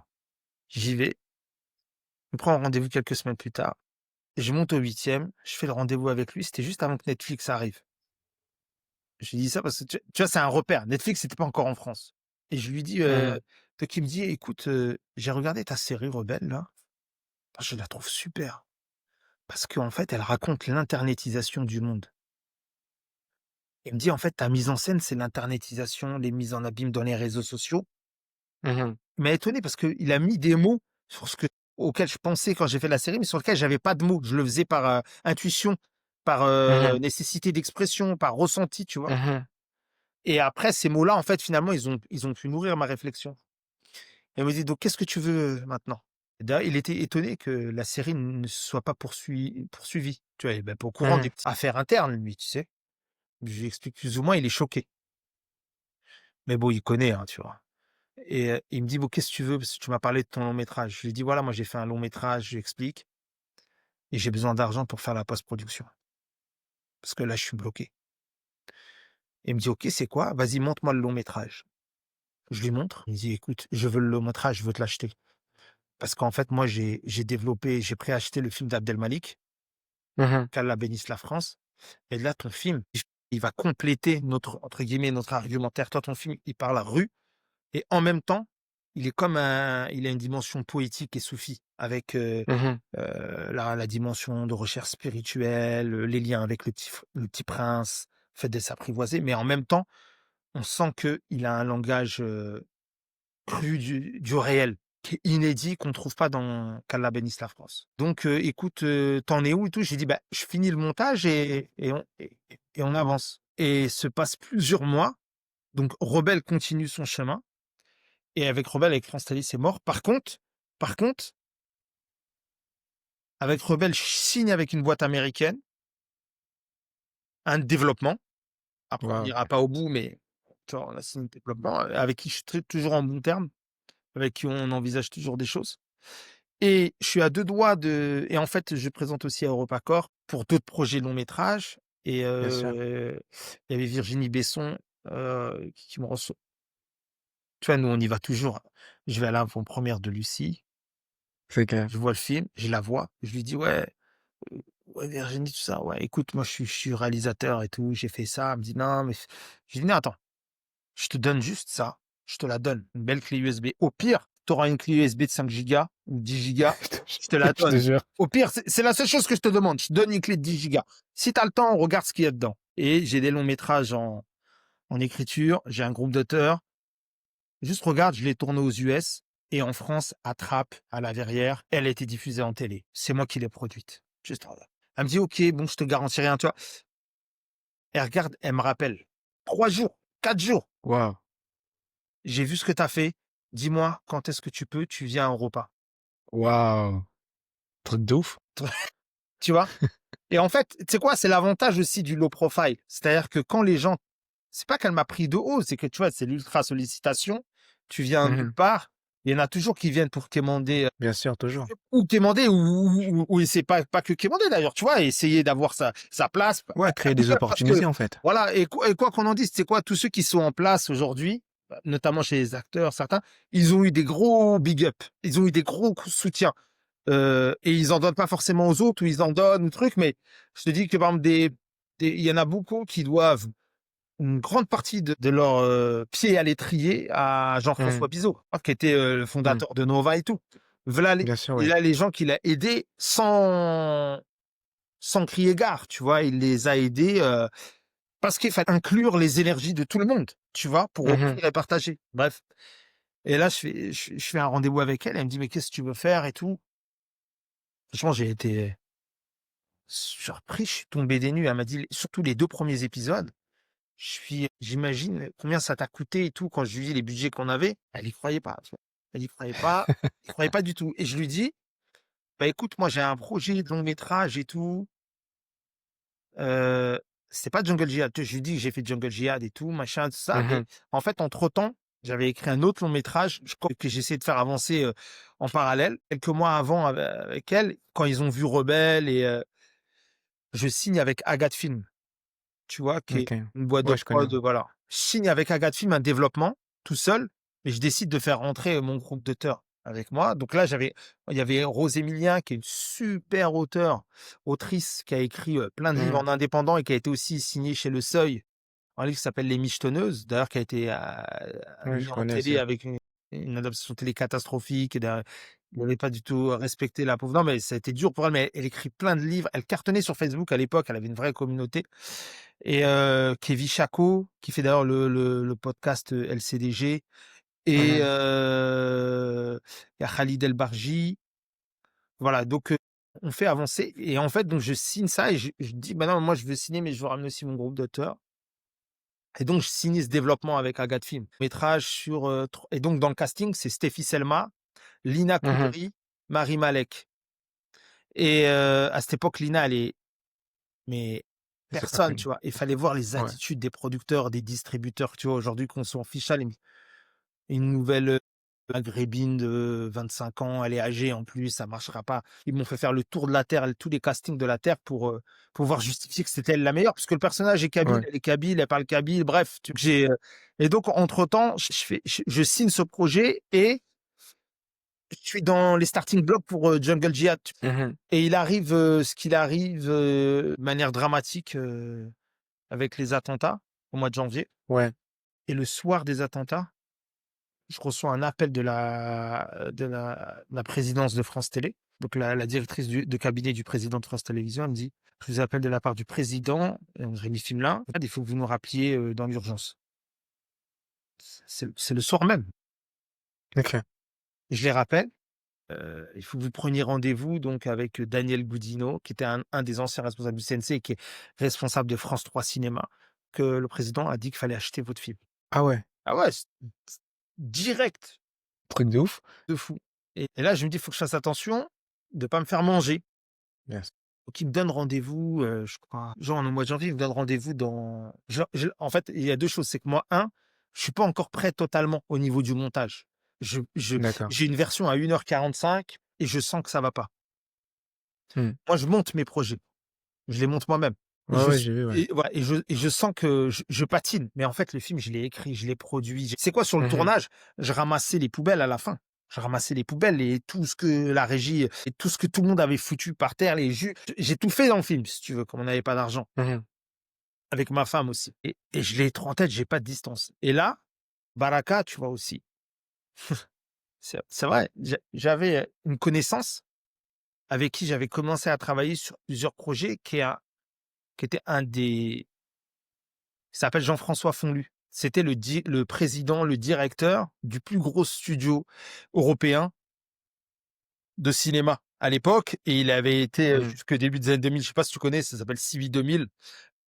Non, ça me dit rien. C'est lui qui a produit La Leçon de piano avec Ah oui, ça me dit quelque Oscar chose, oui. gagné, en gros, ils avaient 3-4 Oscars, 5 Palmes d'or. Il a produit des David Lynch, il a produit Curious Tammy, Le Goût de la cerise, il a produit Jeanne Campion, enfin les films de Junio, Une époque formidable. Bon, tu vois, c'était un énorme studio. Les premiers Costa Rica qui ont gagné et Almodovar, tous ceux qui ont gagné les Palmes Mhm. d'or et tout. Et en fait, avec Rebelle et tout ça, moi j'avais toujours des projets aussi en direction des États-Unis et tout, et de l'Afrique. Et Ouais. j'avais développé un projet en Afrique sur lequel je m'étais en tant que producteur exécutif impliqué. Et donc, je l'avais impliqué dans un projet, on s'était liés, et il avait aimé mon travail. Et du coup, il m'avait dit, écoute, pour Jungle Jet, à l'époque, il m'avait dit, écoute, pour Jungle Jet, tu m'en parles et tout, on verra ce qu'on peut faire. Et là, je Mhm. l'appelle, je lui dis, Jean-François, can you help me? Et il me dit, vas-y, renvoie-moi le film. Et il me dit, écoute, si tu veux, lui, il habite à Annecy. Ouais. Et il me dit, si tu veux, je viens pendant une semaine, je viens le temps nécessaire et ton montage, je t'aide à remonter le film avec ma vision et tout. Et lui, là, Bien sûr. on n'a pas la même génération, on n'a pas la même culture, on n'a pas le même regard et tout. Mhm. Et il me dit derrière, je vais pousser aussi. Il vient pendant une semaine au quartier. Au quartier, hein. 13e étage. En 8 jours, on refait la version du montage et elle tombe à 1h15, 1h10. Et il me pousse à couper des scènes que j'aurais pas pu couper tout seul. Tu vois, il me contraint. Et je suis pas tout le temps d'accord avec lui. Des fois, c'est moi qui ai raison, mais Mhm. on tombe d'accord grâce à la confrontation de nos idées. Et aussi, moi, je lâche prise. C'est-à-dire qu'à un moment donné, je suis tellement la tête dans le guidon que je fais confiance. Et lui, je lui fais Mhm. confiance. Tu vois? Je lui fais confiance, il a les arguments pour. Et je sais qu'il a une distance avec le projet. Il n'est pas musulman, il n'est pas du quartier, il connaît pas Yes. dans sa chair la problématique de l'endoctrinement. Tu vois? Il n'y a pas ça. Moi, je suis parti d'une version où j'avais 2h25, hein. Non, mais Je tu te vois ce que jure. je veux dire? Laisse Ouais. tomber, tu vois? On tournait à 3 caméras le film, hein. Donc, tu Ouais, vois, ouais. c'est un truc, 11 jours, 3 caméras, et on tombe à 1h20 et j'appelle là le producteur d'Agathe Film, je lui dis: «Ouais, j'ai peur de me faire manger, j'ai rendez-vous là-bas pour vendre mon film». Lui, il comprend rien, il tombe de sa chaise, sachant que ils sont déjà en deal sur d'autres films avec France 3 et il me dit: «Mais Mhm. comment tu fais pour avoir ce genre de rendez-vous?» C'est là où je Je te m'aperçois. jure. Il me dit: «Même moi, j'ai pas rendez-vous avec le président de France Télé», alors que eux, c'est des gens du système. Mais Ouais, c'est là où je ouais. m'aperçois, si tu veux, c'est pour ça que je te dis, j'ai un pied en dehors du système. Moi, c'est le fait d'être en dehors Mhm. du système, de pouvoir continuer à créer, aller au Niger pour créer un film, aller là, ceci, Mhm. cela, tu vois, sans barrière. Et là, on fait le rendez-vous, et le mec, je sens qu'il est pas content. Parce qu'en fait, on lui appuie, il me dit: «Ouais, moi, j'ai reçu un appel du président qui m'a dit qu'il fallait que j'achète votre film». Et genre, ça fait Mhm. comme si j'étais un peu un fils d'eux, où le Bien papa, il sûr, avait ouais. appelé pour dire à Mhm. l'acheter. Mais c'est pas le cas. Pour une fois qu'on a un piston, il est Je pas te question jure. qu'on nous l'enlève quand même. Et en plus, c'est un piston sur la méritocratie. C'est parce que j'ai juste, Ouais. tu vois, j'étais producteur, j'ai réussi à placer. Il a vu le film. Si le film était nul, il aurait dit non. Et lui, il voulait faire un truc qui était poussé avec un débat en live sur le film et tout, tu vois. Diffusion télé. Moi, j'étais un peu vénère parce que je voulais que ça passe en cinéma. Mais je me suis dit, en Mhm. fait, ça serait un super, je serais producteur, indé, je viens, je monte un film, il est diffusé à l'antenne. Je gagne de l'argent. Je fais gagner de l'argent à tous ceux qui ont fait du crowdfunding, qui sont investis. Ils ont une part dans la réussite du film. Il me reste une marge Mhm. pour moi. Et on pourra relancer le deuxième. Et surtout, on aura vraiment mis un grand pied dedans. Bah ouais, elle est belle. Elle est belle. On est d'accord. En plus, sans aucun compromis. Aucune C'est compromission. ça. C'est-à-dire, le film, il y a personne qui m'a dit, faut faire, faut pas faire et tout. Tu vois ce que je veux dire? Mhm. C'était, voilà. Mais le mec est pas content. Mais il me dit, bon, ok, vas-y. Mais il est pas content, tu sais quoi? Là, il trouve une technique de technocrate. Parce qu'en France, c'est fabuleux, les technocrates, je vous aime. Je vous aime. Enfin, parce que, tu sais, il me dit, tu sais, en France, la loi, les gens comprennent pas forcément comment ça fonctionne. Mais dans la loi, les chaînes de télé ont une obligation de préacheter les films en France, tu vois. Et préacheter, Mhm. ça sous-entend investir l'argent avant le premier jour de tournage. Cette loi, Bien sûr, ouais. elle est vertueuse parce que elle fait en sorte que les chaînes ne peuvent pas se retirer alors que les producteurs ont déjà commencé des investissements. Tu vois, ils ont déjà, Mhm. comme l'engagement est pris, il est pris. Mhm. Ou dire au producteur, il faut d'abord que vous tourniez, après on va voir. Tu vois, normalement, c'est vertueux. Sauf que moi, il me dit, mais toi, tu as déjà tourné. Bah oui, c'est clair. Donc en fait, on peut pas. Mais on lui dit: «Mais non, mais en fait, ça dans le ré c la finalité, c'est la même chose parce que le but d'avant-tournée, c'est pour protéger les producteurs. Là, en fait, vous me mettez pas en danger, donc ça peut le faire». Mmh. «Ah oui, mais sinon tout Paris va venir chez moi, machin, on n'a pas le droit». Alors que, tu vois, c'est parce que tu vois, il trouve une excuse et Ouais, c'est ça. il me dit mais il dit: «Bon, c'est le président, de toute façon, j'ai pas le choix». Mais bon, pour se faire techniquement, hein, parce qu'il faut respecter la loi. Bien sûr, il faut respecter la loi, monsieur, bien sûr. Donc tu vas passer par Mmh. la case des achats. Cécile, faut passer par les achats. Tu vois, c'est que truc technique, mais en même temps, en fait, c'est mon apprentissage. Je comprends comment tout Ouais, bien fonctionne, sûr, tu tu vois vois? comment ça fonctionne, ouais. Donc tu vas passer par les achats, eux, ils vont te l'acheter. Du coup, c'est pas dans notre quota, parce que ça, c'est plus pour les films étrangers et quelques films français, ils passent par Mmh. les achats. Et on est en mois de février. Le truc est parti, je suis avec Jean-François, on a fini, tout, machin, on avance. Je reçois et je l'avais envoyé à quelques producteurs aguerris du milieu et leur expliquant la situation je reçois un message, un mail, je me rappelle, il me dit: «Écoute Nadir et tout, je sais pas si tu es un réalisateur, en tous les cas, c'est sûr que tu es un poète». Et là, il me dit ça et il me dit: «Maintenant, je vais te dire, fais très attention et va te battre pour ton contrat parce que je pense que les techniciens sont en train de gagner du temps, sachant que les élections de France Télévisions pour la nouvelle présidence auront lieu dans un mois et demi. Du coup, Rémi Fimelin perd de son pouvoir. À mon avis, il gagne du temps pour pas avoir à honorer, le contrat». Moi, je suis loin de m'imaginer qu'on peut faire des coups de vis Grave, comme ouais. ça. Ouais, ouais, ouais. Quand je te dis c'est Rome, où est Clair. Kevin Spacey dans l'affaire? Tu vois ce que je veux dire? Ouais, Je le cherche, tu vois? Mais c'est un truc, c'est et en fait, bah, ce qu'il m'a dit c'est arrive. vrai. Je les relance et ils me disent: «Oui, oui, attendez, on est en train le» tu vois? Oui, tu sais, l'administration, c'est un Ouais, millefeuille, le temps ouais, que tu signes, les points de vue légaux, badadi badada, l'accord, auteur, tu sais, tu dois ça prend un temps, quoi. Tu vois? Oui, on n'a pas le temps en ce grave. moment, le service juridique, il est toujours débordé et tout, tu vois? Donc c'est crédible. À force de les relancer, je reçois un coup de téléphone, quelque temps après la présidence de Rémi Finien perd la présidence Ouais. et je fais que de les relancer. Je me dis: «Ouais, à mon avis, ça y est, je suis» et genre 2 semaines, 3 semaines, un mois après, il m'appelle, il me dit: «Oui, le thème et les acteurs ne correspondent Ouais. pas à notre ligne éditoriale. Ça corré Et ben, Steve Tianche, Farid Larbi, Tony Harrison, Olivier Rabourdin, Moussa Mascri ne correspondent pas à la ligne éditoriale de France 3». Et ils me disent: «Bah, donc on est désolé, mais vous aurez pas, les 250 000 €». En plus, c'était pas beaucoup, tu vois? Mais pour moi, bien sûr. c'était l'Himalaya. Donc moi, je passe de plus de 150 000 à moi. Ah, ça représente le peuple. Et donc là, franchement, tu vois, je suis abattu, mais franchement, Dieu merci, parce que, tu sais, maintenant, on parle beaucoup de santé mentale et tout. Avant, c'était une terminologie qui n'existait pas. Mais quand je Mmh. vois tu vois, juste ces enchaînements de trucs comme ça, d'événements et tout, il y en a qui il y en a qui auraient pu céder, psychologiquement. Mmh. Parce que tu vois, c'est dur, hein. Quand tu patines, tu fais des efforts de fou et tu te retrouves à tu te dis: «Ça y est, je suis à plus de 150 000 € et je vais payer tout le monde et il me restera, quelque chose d'intéressant pour créer à Mmh. nouveau et pour me rémunérer».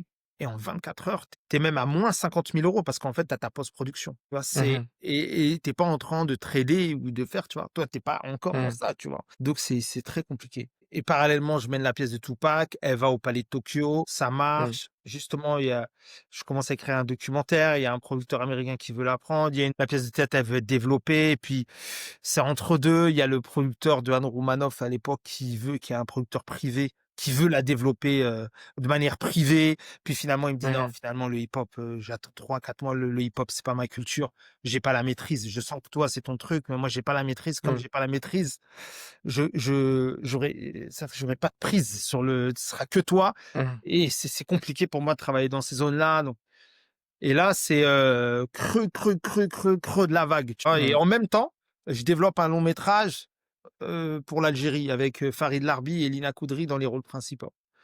Et voilà, tu vois? Et après les choses s'enchaînent et je m'intéresse beaucoup en même temps moi je suis un chercheur, donc je continue à m'intéresser, à la tech, à la réalité, virtuelle, la Ouais, réalité ouais, ouais. et je continue d'écrire. Comment dire? La série, elle poursuit son chemin et j'ai toujours des retombées et bah, même c'est avec la série aussi que j'ai signé chez France Télé. tu vois? Après OK. Sadia Diawara, qui est mon associé avec qui il me fait une passe, c'est lui qui me présente à Agathe Film, donc tu vois comment les choses tu Mmh. vois, s'enchevêtrent, tu vois? Et en fait, continue d'écrire donc ça s'appelait Suprême, le film que je Mmh. faisais avec Agathe Film. Je continue d'écrire Suprême, je tourne, en Algérie des pubs, je rentre en France et on fait Suprême et et à un moment donné, on s'arrête enfin sur une version finale parce qu'ils m'ont épuisé pendant 7 ans d'écriture, 7 ans! Il faut C'est voir, long. combien tu es payé, hein, 7 ans, hein, parce que là, Mmh. faut voir combien tu es payé. C'est de la en plus, moi, on est 5 parce que je fais un peu mon compte d'auteur. C'est pas sérieux, en fait, tu vois? C'est pas sérieux, mais toi, tu es là par la passion, par la passion. Mmh. Tu et par le désir et partager quelque chose, tu vois? Même des fois, tu te questionnes, tu te dis: «Mais pourquoi? Pourquoi j'ai envie de faire ça?» Tu vois? Ça, c'était, et puis, on arrive, je signe avec un distributeur, on signe avec, un vendeur international. On est à 2 doigts, Netflix nous dit que c'est trop hauteur, je peux les comprendre. Mmh. Des grands groupes nous disent: «Ah, le casting, Lina Koudry, c'est personne, Stéphie Selma, elle est un peu connue avec 10 mais pas suffisamment. Mmh. Marie Malek, c'est une actrice américaine, d'origine, soudanaise, donc c'est une soudanaise, en fait, qui vit aux États-Unis, qui avait joué dans, Le Caire confidentiel, qui avait gagné Sundance, qui était un super film. Très gros potentiel d'actrice. Ouais, c'est personne, en fait, tu vois? Le film, ça raconte l'histoire de l'immigration du point de vue des femmes. 3 femmes qui arrivent dans les années 70, qui s'installent à Trappes, depuis, les Antilles, la Mauritanie et l'Algérie, et donc elles s'installent dans un univers inconnu depuis 3 pays qui sont inconnus les uns des autres. Parce que quand tu vis en Kabylie, tu connais pas la Martinique dans Bah, les non, années ouais. 70, et la Mauritanie, Mmh. c'est à peu près pareil, tu vois? Et ensemble, elles découvrent, la musique afro-américaine et les Suprêmes. Mais en fait, c'est une histoire de la sororité, mais c'est surtout une histoire sur la capacité de faire face à l'isolement, la capacité, comment tu Mmh. arrives dans un peu inconnu à partir de 3 pays qui sont inconnus les uns des autres, et comment tu construis une relation et comment tu trouves un équilibre dans ta vie, en fait, tu vois? Quand tu es une jeune femme, et parce que moi, je voyais dans ma famille, on connaissait bien l'histoire, plutôt des hommes, tu vois? Mmh. Migration, mais moins de celle des femmes. On a la chance de fréquenter différentes, personnalités, tu vois? Qui me racontaient leur histoire. Je dis: «Mais je te jure, c'est des films, en fait». Il Mmh. faudrait restituer ça, pas en documentaire, en vrai film de fiction, avec de la dramaturgie, avec du suspense, avec du rire, des larmes, tu sais, honoré aussi, tu vois? Vrai. Mmh. On attend Dème Studio qui signe, on a le vendeur inter et tout. Netflix nous dit c'est, comme je t'ai dit, c'est trop hauteur, et les autres personnes avec des grands groupes de distribution nous disent c'est trop hauteur. Mais EuropaCorp, que Virginie, elle avait kiffé, Rebelle. Elle lit le scénario, elle aime, Ouais. et on en pour parler pour qu'ils distribuent. Tu vois, ils m'ont pour parler où ils distribuent, où ils font, et finalement, tu sais, il y a des problèmes, internes à Europa, ça tombe à l'eau. On signe, quand même avec un bon distrib, Mathieu Robinet, et on doit aller, chez une chaîne télé. Et là, OK. je fais un rendez-vous chez une chaîne télé, et grosso modo, tu veux la chaîne télé pour le préachat cinéma, hein, pas pour la télévision. Mmh. Tu vois? C'est parce qu'ils doivent préacheter le cinéma, ce qu'on se disait tout à l'heure avec Jean Goldjihad, tu vois? Et donc on C'est a ça, un ouais. rendez-vous final, et ils me disent: «Ouais, comment tu vois la mise en scène, tout?» Et ils me disent: «Ouais, on a bien aimé Rebelle, justement, on veut que ce soit dynamique comme ça et tout, mais bon, Mmh. c'est quand même des actrices inconnues, enfin, même si, sur France Télé, ça a continué pour Steffi, mais le thème et tout, en fait, pourquoi tu veux le faire dans les années 70?» Ils ont pas le droit de te dire, si tu veux, ils ont pas le droit de te dire de changer ton programme, de Bien changer sûr, ton ouais. écriture. C'est dans la loi, c'est pas comme un programme télé, le cinéma. Ils ont pas le droit Mmh. de rentrer dans ça. Donc ils font attention à ce qu'ils me disent, tu vois? Mais ils me font comprendre que pourquoi les années 70, et qu'en fait, ce qui les intéresse, c'est les femmes, la musique dans la cité, Mmh. dans les années 2000. 3 femmes qui font de la musique dans la cité dans les années 2000, Mmh. en mode comédie. C'est pas mon histoire. Parce qu'à la fin, Non, c'est clair. moi, il y a un lien avec la musique, il y a un lien fort, tu vois? C'est une Mmh. ligne rouge, mais c'est pas, tu sais, c'est pas le film anglais là où, tu sais, les 3 stripteaseurs là qui dansent là, je sais pas quoi, tu vois? Tu sais, c'est pas tu Ouais. te rappelles de ce film, tu vois, il y a un film comme ça là, anglais qui a cartonné. Moi, c'est pas ça, tu vois? Et eux, ils me font comprendre ce qu'ils veulent, si je change, ils le signent. Ils me font comprendre ça. Et là, ils mettent les 800 000 € manquants, en gros. OK. Mais moi, je dis: «Non, moi, ça m'intéresse pas», tu vois? Donc si tu regardes, ils font un autre film, qui est distribué par un grand groupe d'ailleurs, Mmh. sur, 3 mamans qui rappent dans une cité. Tu vois ce que je Ouais, veux dire? je vois. Tu vois? Qui est sorti il y a pas longtemps, c'est ça? Ouais, ouais, tu vois? Et sans, après, tu vois, chacun fait Bien ce sûr. qu'il ressent. Mais, moi, j'étais pas prêt, ça me correspond pas. C'est juste, c'est pas mon Bah c non, c'est clair. je viens, je viens avec, je viens avec Danse avec les loups et tu me demandes de faire, Mmh. Rambo 3. Tu vois? Ça n'a rien à voir, tu vois? Même si a Oui, bah oui. priori, ça se passe aux États-Unis et que ça n'a rien Mmh. à voir, en fait. Donc, mais encore une fois, on se dit: «Bon, ah, au moins ça va remplir les cases» Mmh. et donc tu vois, 7 ans et là je récupère les droits de mon scénario sur lequel j'étais réalisateur, co-auteur avec mon Mmh. groupe et coproducteur et voilà et je repars et entre temps, tu sais, j'avais continué donc j'avais fait plein de trucs en Mmh. Algérie, d'autres trucs, dans d'autres pays, ouest-africains et plusieurs voyages aux États-Unis et j'avais commencé, j'avais un projet qui avait été, retenu, pour l'aide à l'écriture de scénario après avoir envoyé je sais pas combien de projets et tu sais, s'il y a quelqu'un dans la commission, j'ai un projet qui s'appelle Harry Potter, projet de science-fiction, long métrage. Mmh. J'ai eu l'aide à l'écriture des scénaristes, pour ça, mais j'avais envoyé plein de projets, plein de dossiers, à chaque fois ils étaient recalés et tout et en fait je continue à taper à la porte, tu sais? Comme l'histoire de Tupac Toujours. où il dit: «On est là», parce que comme j'ai fait la pièce de théâtre sur Tupac, tu vois? C'est on est là devant le restaurant, i et les gens, on regarde le restaurant, tu vois? Les vitres, elles sont transparentes, tu vois? Et tu vois les gens, ils mangent, tu vois? Ils mangent Ouais, bien ouais. et nous, on est derrière la porte et on frappe. On nous dit: «Attendez, attendez», on continue à frapper, personne répond. On nous dit: «Attendez, attendez», on frappe, on nous dit: «Attendez, attendez». Au bout d'un moment, c'est comme ça, c'est plus possible. On vient et on défonce la porte, tu vois? Parce qu'on a faim. Donnez-nous à C'est manger, ça. donnez-nous à manger, Ouais. donnez-nous à manger. On demande gentiment, on ne cesse de de répéter gentiment, personne et on nous dit d'attendre. Au bout d'un moment, on défonce la porte. Ouais. Heu et en fait, là, je récupère ces droits, je fais avancer, des projets en Algérie et à un moment donné avec la frustration et tout ça, moi, je m'étais intéressé à donc j'avais envoyé plein de projets. J'avais envoyé plein de projets, dans les commissions et je te jure, je pensais encore que ça allait être mort avec ce projet Harry Potter. J'avais fait un dossier de 50 pages avec des moodboards. Il y a pas d'IA à l'époque. Je te jure, je te montrerai les Je te moodboards jure, que tu galéré. non, mais j'avais fait un travail de fou, honnêtement titanesque, hein. Ouais. Mais là, j'étais vraiment en mode Michael Jordan dans ma tête. Tu sais, et je reçois un appel: «Oui, votre, projet, il a été, sélectionné». «Ah bon?» Je pensais que c'était une blague. Je pensais que c'était un canular. J'imagine. Ouais. Et à un moment donné, je demande à la personne, «Vous pouvez me dire un peu les retours de la commission?» Elle me dit: «Bah, écoutez, en fait, il y a une femme dans la commission». Elle dit, en gros, elle connaissait votre travail. C'est pour ça que je te dis, il y a plein de gens de bonne volonté. Elle Mmh. connaissait votre travail depuis apparemment très longtemps et elle a dit là, elle a mis en gros quasiment son droit de veto, entre guillemets. Je suis étonné et tout et je lui dis: «Mais c'est qui?» Et elle, elle pensait que j'étais au courant parce que tu vois, les gens dans les commissions, Ouais, mais moi, il se parle. là, j'étais moi, je te dis, en fait, j'avais pris un planning, toutes les commissions qui existaient et par rapport au projet que j'avais déjà et je me mettais des deadlines: «Ça, tu vas envoyer là, ça, tu vas envoyer là» et Mmh. donc j'avais envoyé, 2 projets de série, le projet de long métrage, j'avais plein et donc je savais même plus, tu sais, qui était dans quelle commission, tout. J'étais même pas dans ce mode-là. Moi, j'étais juste dans le mode, tu balances, tu écris, tu crées, tu crées, tu crées, tu crées. Cette femme-là, elle s'appelle, Catherine Jean-Joseph.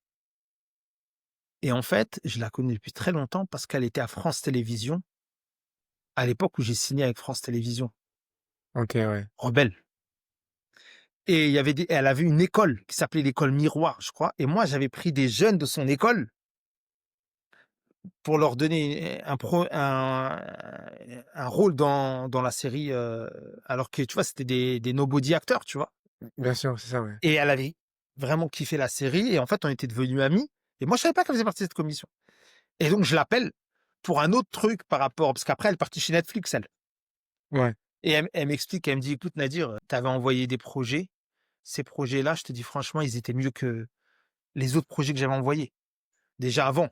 Ils m'ont dit: «Ces projets OK. déjà, le niveau, que ce soit du de présentation, du mood board, du Mmh. travail, ils étaient déjà très haut le niveau et tu les avais pas. Tu avais pas à chaque fois, tu étais mais parce que toi, tu Bah oui. t'envoyais là, ça allait faire encore la même chose».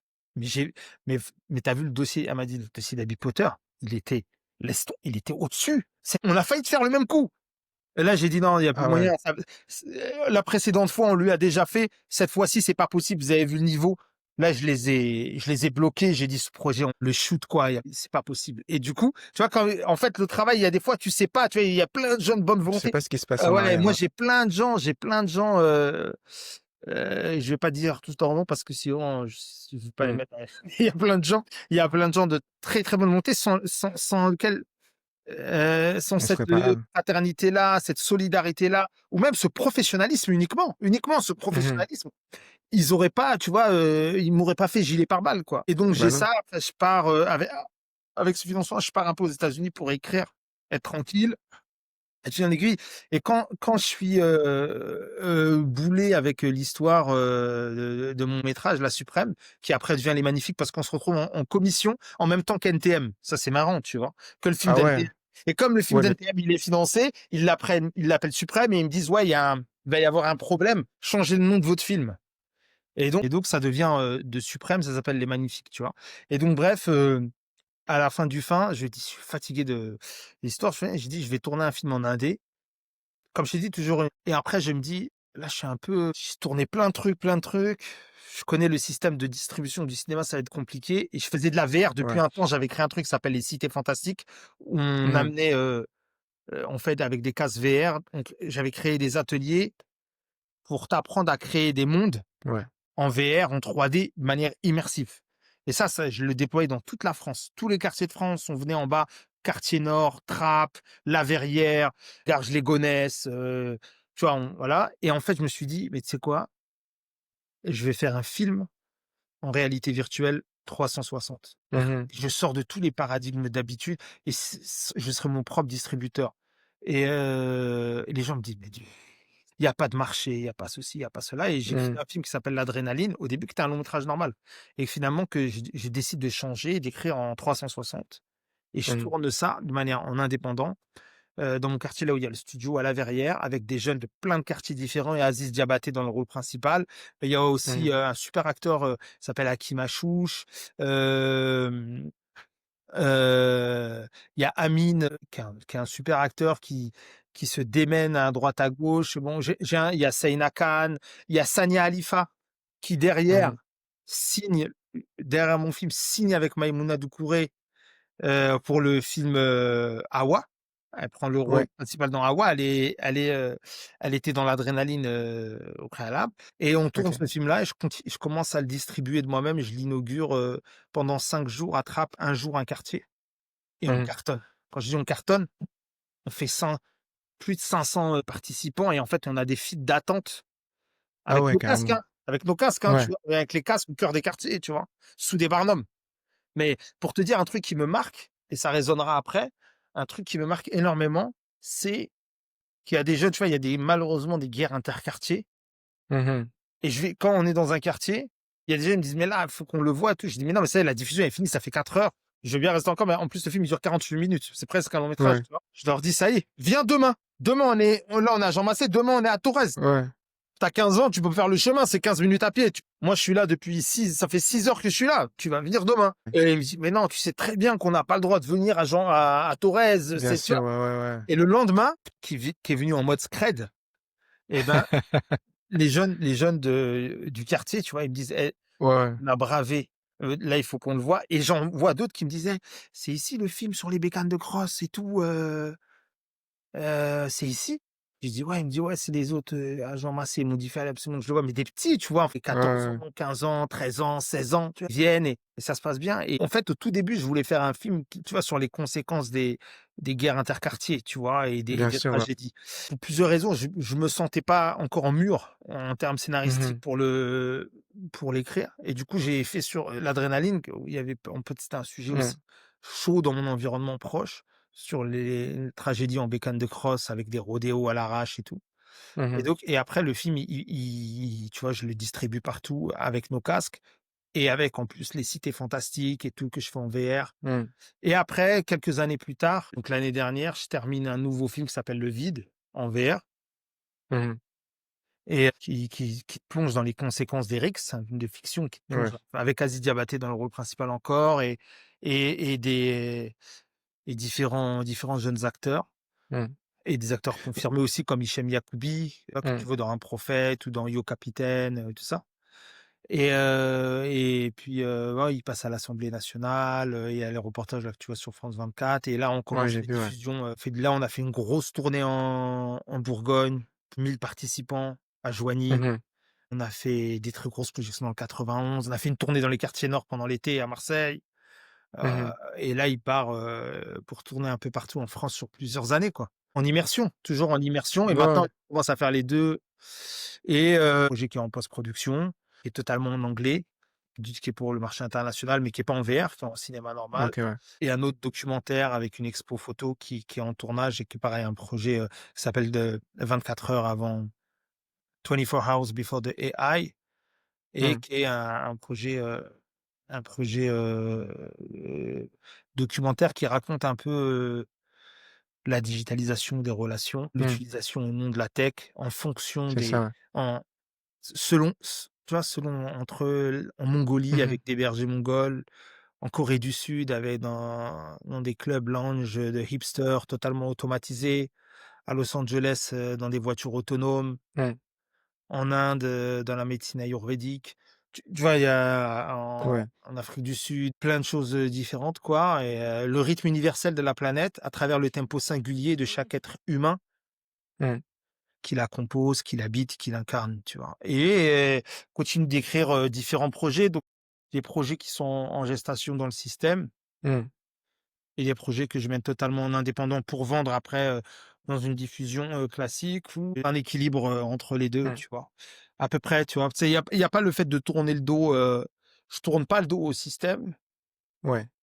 mais je mets pas toute, mon appétence, mon existence, de producteur ou Mmh mh. d'entrepreneur ou d'artiste dans les mains, du système en demandant. Ça me rend fou, hein. Honnêtement, Ouais, j'ai je pas vois ce la que tu veux dire, ressource ouais. pour me dire: «Je vais mettre», en fait, j'ai pas fait ça pour avoir la sensation de prendre un ticket. Moi, j'ai jamais joué au loto et moi, j'ai Mmh mh. l'impression que quand on me dit les trucs, je joue au loto et que Ouais, c'est tu ça, prends ouais. un ticket, peut-être tu vas gagner et si tu C'est donc tu ça. attends 6 mois, voire, 12 mois pour les commissions, les trucs. On va te dire oui, Mmh on va te mh. dire non, mais pendant ce temps-là, qu'est-ce que tu fais? Mmh mh. Tu vois ce que je moi, j'ai besoin de Ouais, je interagir. mais comment toi, dans ce cas-là, tu pourrais définir ton style en tant que réalisateur? Parce que j'ai regardé un peu les différents projets que tu m'as envoyés. C'est très avant-gardiste tout ça, genre, c'est quoi ta signature? On dirait que tu avais déjà tout vu avant tout le monde. Non, franchement, moi, après, je suis parti m'inspirer, énormément. Je pense que tu sais, j'ai grandi sans avoir la possibilité d'avoir des masterclass et tu vois, comme maintenant, tu vois, tu peux apprendre Mmh et mh. donc je chinais partout pour regarder les making of OK. et donc j'ai appris en regardant les making of ou les livres making of. Attends, tu sais quoi? J'ai plus de batterie, OK, vas-y. il faut que j'aille brancher, ça te dérange pas? Ouais, vas-y, ouais. On Non, peut non, faire, vas-y, ouais, ouais, je continue. fais, ça marche. Tout de suite. Comment? Tu as grandi en regardant les making of, tout ça, tu Ouais, disais? voilà, c'est ça, j'ai grandi, j'ai regardé beaucoup les making of. Dès que j'ai Mmh. pu, regarder les bouquins aussi, mais beaucoup de making of, tu vois? Mmh. Et attends, excuse-moi, Ah, vas-y, ouais. c'est pas encore bien branché. Et après j'ai appris aussi en faisant, tu vois? En essayant des OK. choses, en apprenant aussi avec les techniciens. Mmh. Après je crois que comme, tu vois? Que ce soit avec la musique ou, moi je samplais, la musique ça a toujours, une place prépondérante au niveau créatif. Mmh mh. J'ai réussi à tisser des ponts entre différentes cultures, différentes, formes. Tu vois? J'aime aussi bien, des David Fincher. Peut-être il y en a qui vont dire: «Ah, c'est Mmh trop mh. froid et tout», que, Asghar Farhadi ou, Abbas Kiarostami ou d'autres réalisateurs qui vont être très, caméra à l'épaule et tout. Mmh mh. Et donc tu sais, ça a nourri et ça me nourrit toujours le côté curieux, le côté de tu vois, Mmh. d'écouter de la musique kabyle aussi bien que de lire Shakespeare, Mmh mh. heu aussi bien, que Léon l'Africain ou, je sais pas, tu vois? D'autres choses et en fait ça dans l'approche artistique, je pense que c'est ma base, c'était ma signature, ce serait ça, c'est-à-dire le fait de relier. C'est pour ça que souvent je signe une connexion. Ouais, j'ai vu, c'est ça.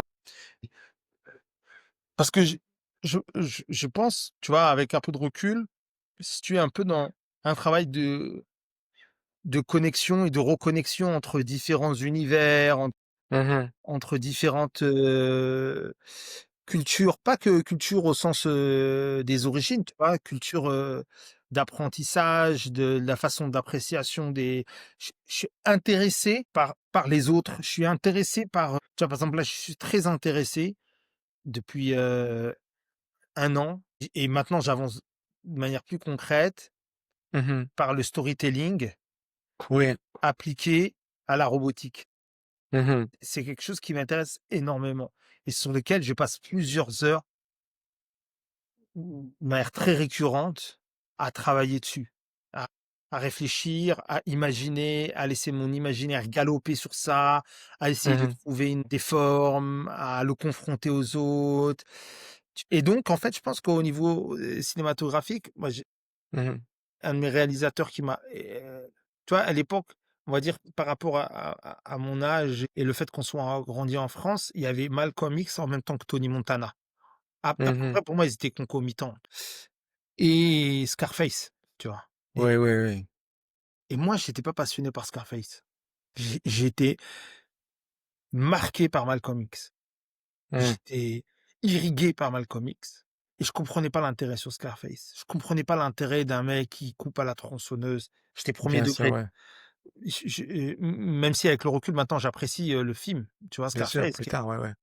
mais je l'apprécie pour d'autres raisons, tu vois? Et par contre, je voyais bien dans mon environnement proche qu'il y avait certaines personnes qui étaient devenues qui s'étaient identifiées tellement à Tony Montana qu'il avait pris une place et ils étaient rentrés en mode Tony Montana dans leur vie, Mmh c'était mh. et je Mmh. comprenais pas l'intérêt. Il est mort, c'est officiel, explicite comme ça dans le film avec, Mmh. plein de poudre blanche dans le nez, Mmh. pour moi, il me faisait penser à un toxicomane et et et les toxicomanes qui avaient, dans mon environnement proche avec lesquels je voyais de mes propres ils me donnaient pas du tout envie. Tandis que Mmh. Malcolm X, entre guillemets, c'était le toxicomane de malgré lui qui s'était évertué, tu vois? Qui était Mmh. devenu un athlète quasiment, tu vois ce que je veux Ouais. dire? Malgré, différentes choses que tu vois, sur lesquelles on peut ne pas être d'accord, mais en tous les cas et donc Spike Lee a fait que en fait, ces films-là ont fait qu'avec Spike Lee, j'ai commencé, tu vois, à regarder énormément ses films, sa mise en scène. Sa mise en scène à lui, Mmh. elle est hyper forte et elle est nourrie du cinéma japonais, elle est nourrie du cinéma de Godard, de Coppola, tu vois? Mmh. Et donc, tu vois, c'est pour ça, c'est une chaîne et c'est comme des samples, tu vois? Lui, il prend un truc, toi, Mmh. tu apprends à travers lui, après tu t'aperçois, grâce à lui, tu as une corde, tu remontes à ses sources.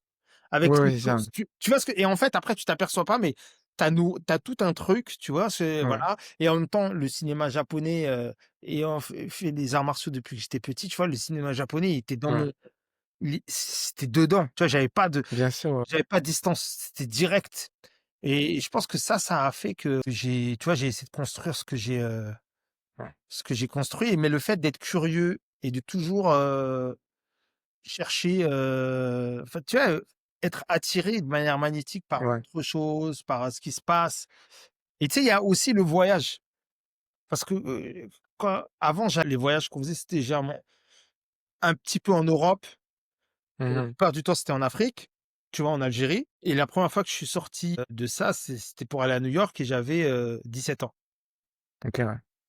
J'avais travaillé et tout ça, j'étais pris un billet, et ça m'a, comme tu sais, ça m'a fait switcher aussi parce que quand tu reviens, tu vois que les choses sont toujours pareilles et que les gens ignorent ce qui se passe de l'autre côté où on peut fantasmer et fabuler.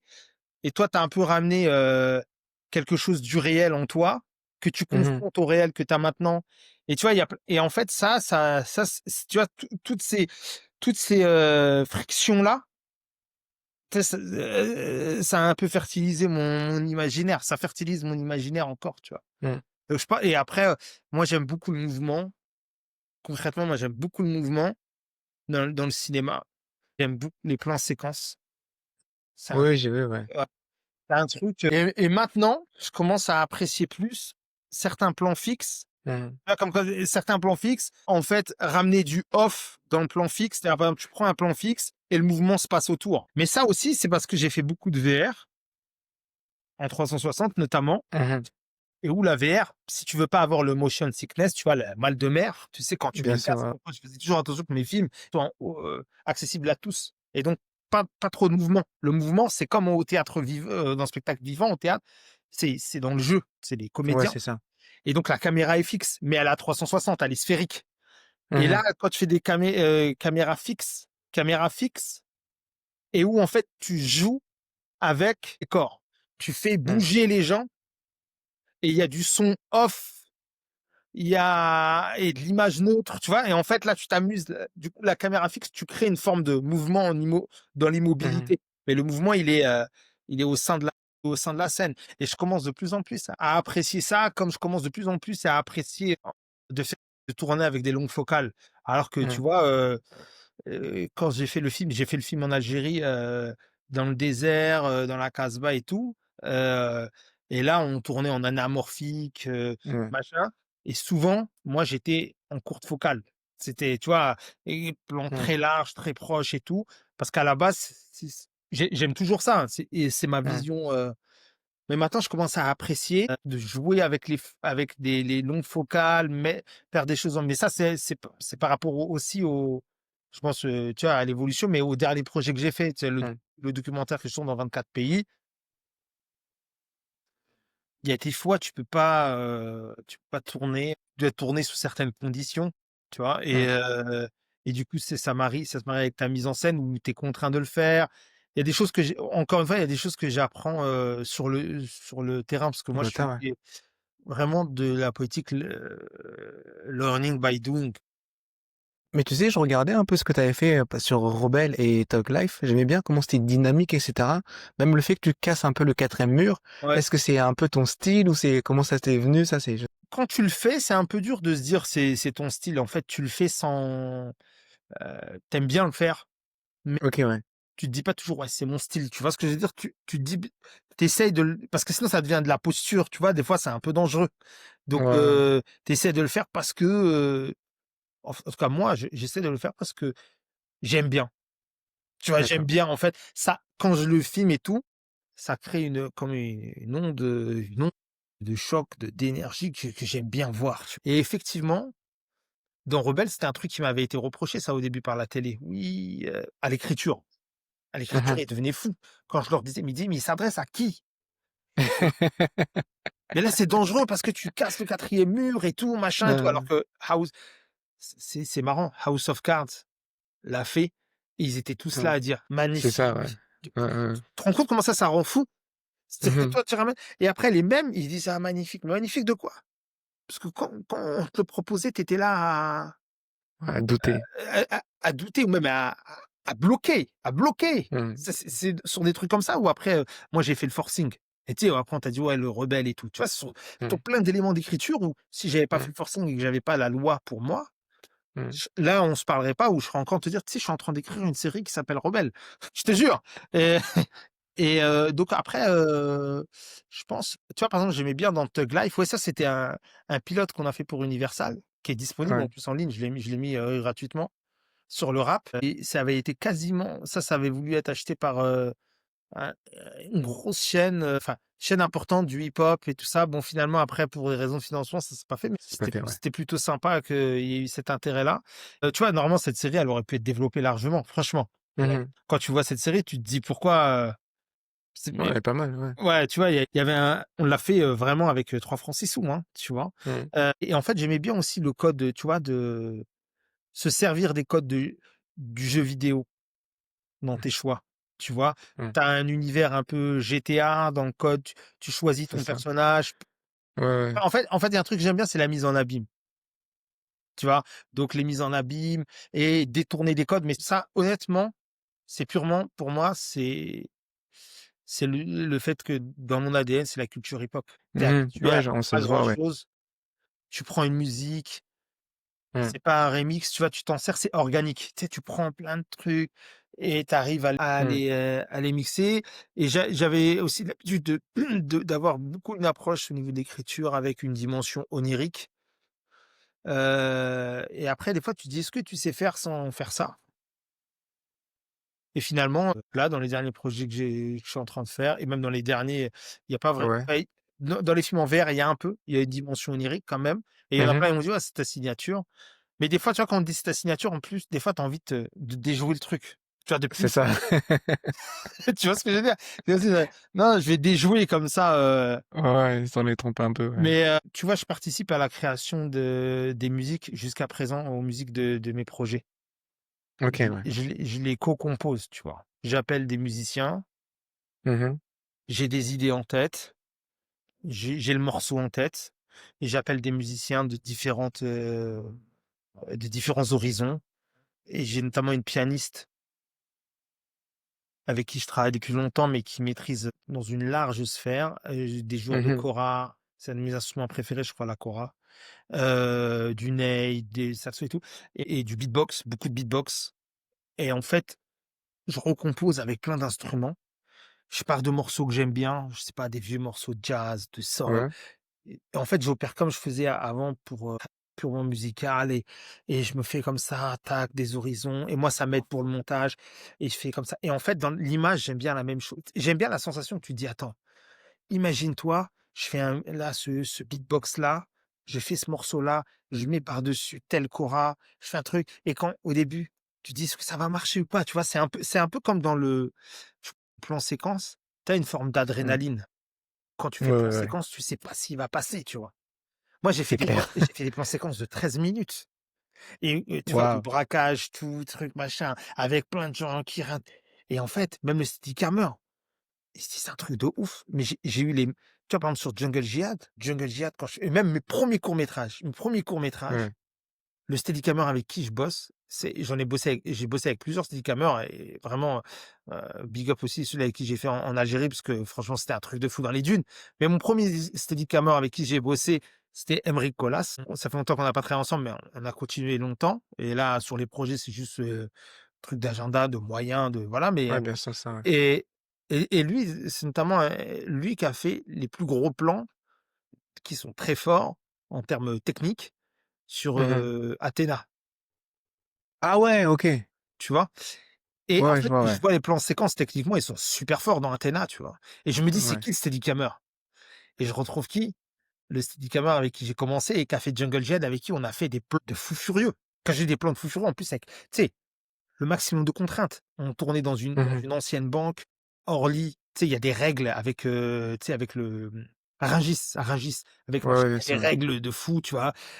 Et intérieur, extérieur, donc on passe de l'extérieur à l'intérieur, plus dans le coffre. Donc en fait, tu as extérieur, mais extérieur, intérieur, en dessous, tu vois? Ouais, ouais. Donc en fait, des figurants, des machins, des plein de trucs et même dans l'intérieur, tu sais, dans le coffre, tu as extérieur coffre, intérieur coffre, tu vois? Oh mon Dieu, ouais. Et moi, quand je crée le truc, mentalité Michael Jordan. Bah, non, non, Toujours. non, on fait comme ça, on y va, pas de coupe et tout et tu sais et lui, en même temps, il me dit: «Tu es un fou» et en même temps, il essaie de me donner des tips, tu vois? Bah, non, écoute, Pour le faire, on ouais. va le truquer un peu comme ça, avec un filet sur le mur blanc pour reprendre parce que ta première partie, elle était géniale et qu'en fait, on n'a pas beaucoup de temps pour le faire malgré tout, tu vois? Mmh.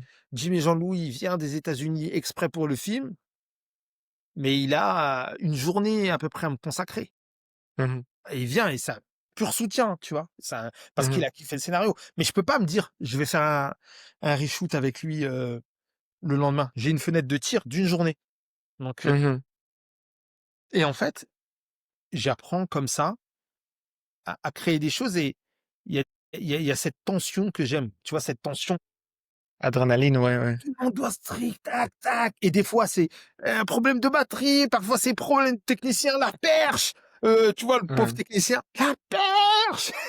Tu Je vois, te c'est jure, ouais. le technicien son, c'est plus où aller. Des fois, c'est le comédien, le jeu, il est pas bon. Des fois, la lumière à Mmh. ce moment-là. Des fois, c'est le steadicammer qui a fait un shoot Ouais. et en fait, le moment où tu passes ce plan et tout le monde est il y a une communion, il y a une joie, il y a une tu vois? Et en fait, ça dans la réalisation, dans la création, Mmh. c'est une sensation qui m'est chère et c'est ce que tu retrouves aussi dans le spectacle vivant, mais qui est Bien plus sûr. difficilement supportable Mmh. parce qu'en fait, tu travailles longtemps. En fait, le metteur en scène, il travaille comme un ouf avec les comédiens, il travaille comme un ouf, mais après, bah, nous, Tupac, on pourrait plus faire aujourd'hui ce qu'on a fait parce que, comme je t'ai dit, il y avait testé encore plein d'éléments, mais il y avait aussi dans le public, les danseurs, Mmh. ils venaient dans le public à un moment donné sans que tu te rendes compte, hein. Ils venaient, il y avait de la pyrotechnie. Ils venaient, ils Ouais. étaient et d'un coup, ils se levaient et ils disaient: pourquoi t'as fouillé dans ma poche?» et tout et ça se lève et tout et les gens dans le pu et donc l'acteur, il s'arrête de jouer, tu vois? Ouais. Boum, il y a une embrouille dans le public et d'un coup et les gars, ils courent avec des fusils à pompe et ils tuent Tupac. En fait, ils tuent Tupac qu'interprète, Coriolan dans l'œuvre de Ouais. Shakespeare. Mais en fait, c'est il y a une fusion-confusion des personnages. Bien Parce que sûr, ouais. Coriolan, il a une analogie de fou avec Tupac et moi j'ai travaillé et Shakespeare a vraiment irrigué Tupac, mais à un point Mmh. incroyable. C'est Tupac qui le dit et tout, tu vois? Et en fait, donc les mecs courent et ils tirent du public, ils courent à un, ils tirent et là, il y a de la pyrotechnie, ça explose. Il y a un mec qui fait, Mmh. exploser les poches de sang et tout, tu vois? Il y a des feux du feu qui sort et tout machin, des bon ça on pourrait plus le faire après tous les drames qui se sont passés aujourd'hui. Mmh. Mais tu vois, toute cette sensation pendant 1 heure et demie, toi, tu es metteur en scène, tu peux plus rien faire. Si le gars, il se gourre, Ouais, il a un ouais. mauvais en fait, c'est un Ça médium t'appartient où, plus. en tant que Ouais. réalisateur, tu dois être Mmh. passif. Je kiffe, hein, je kiffe. Mais en fait, c'est une souffrance.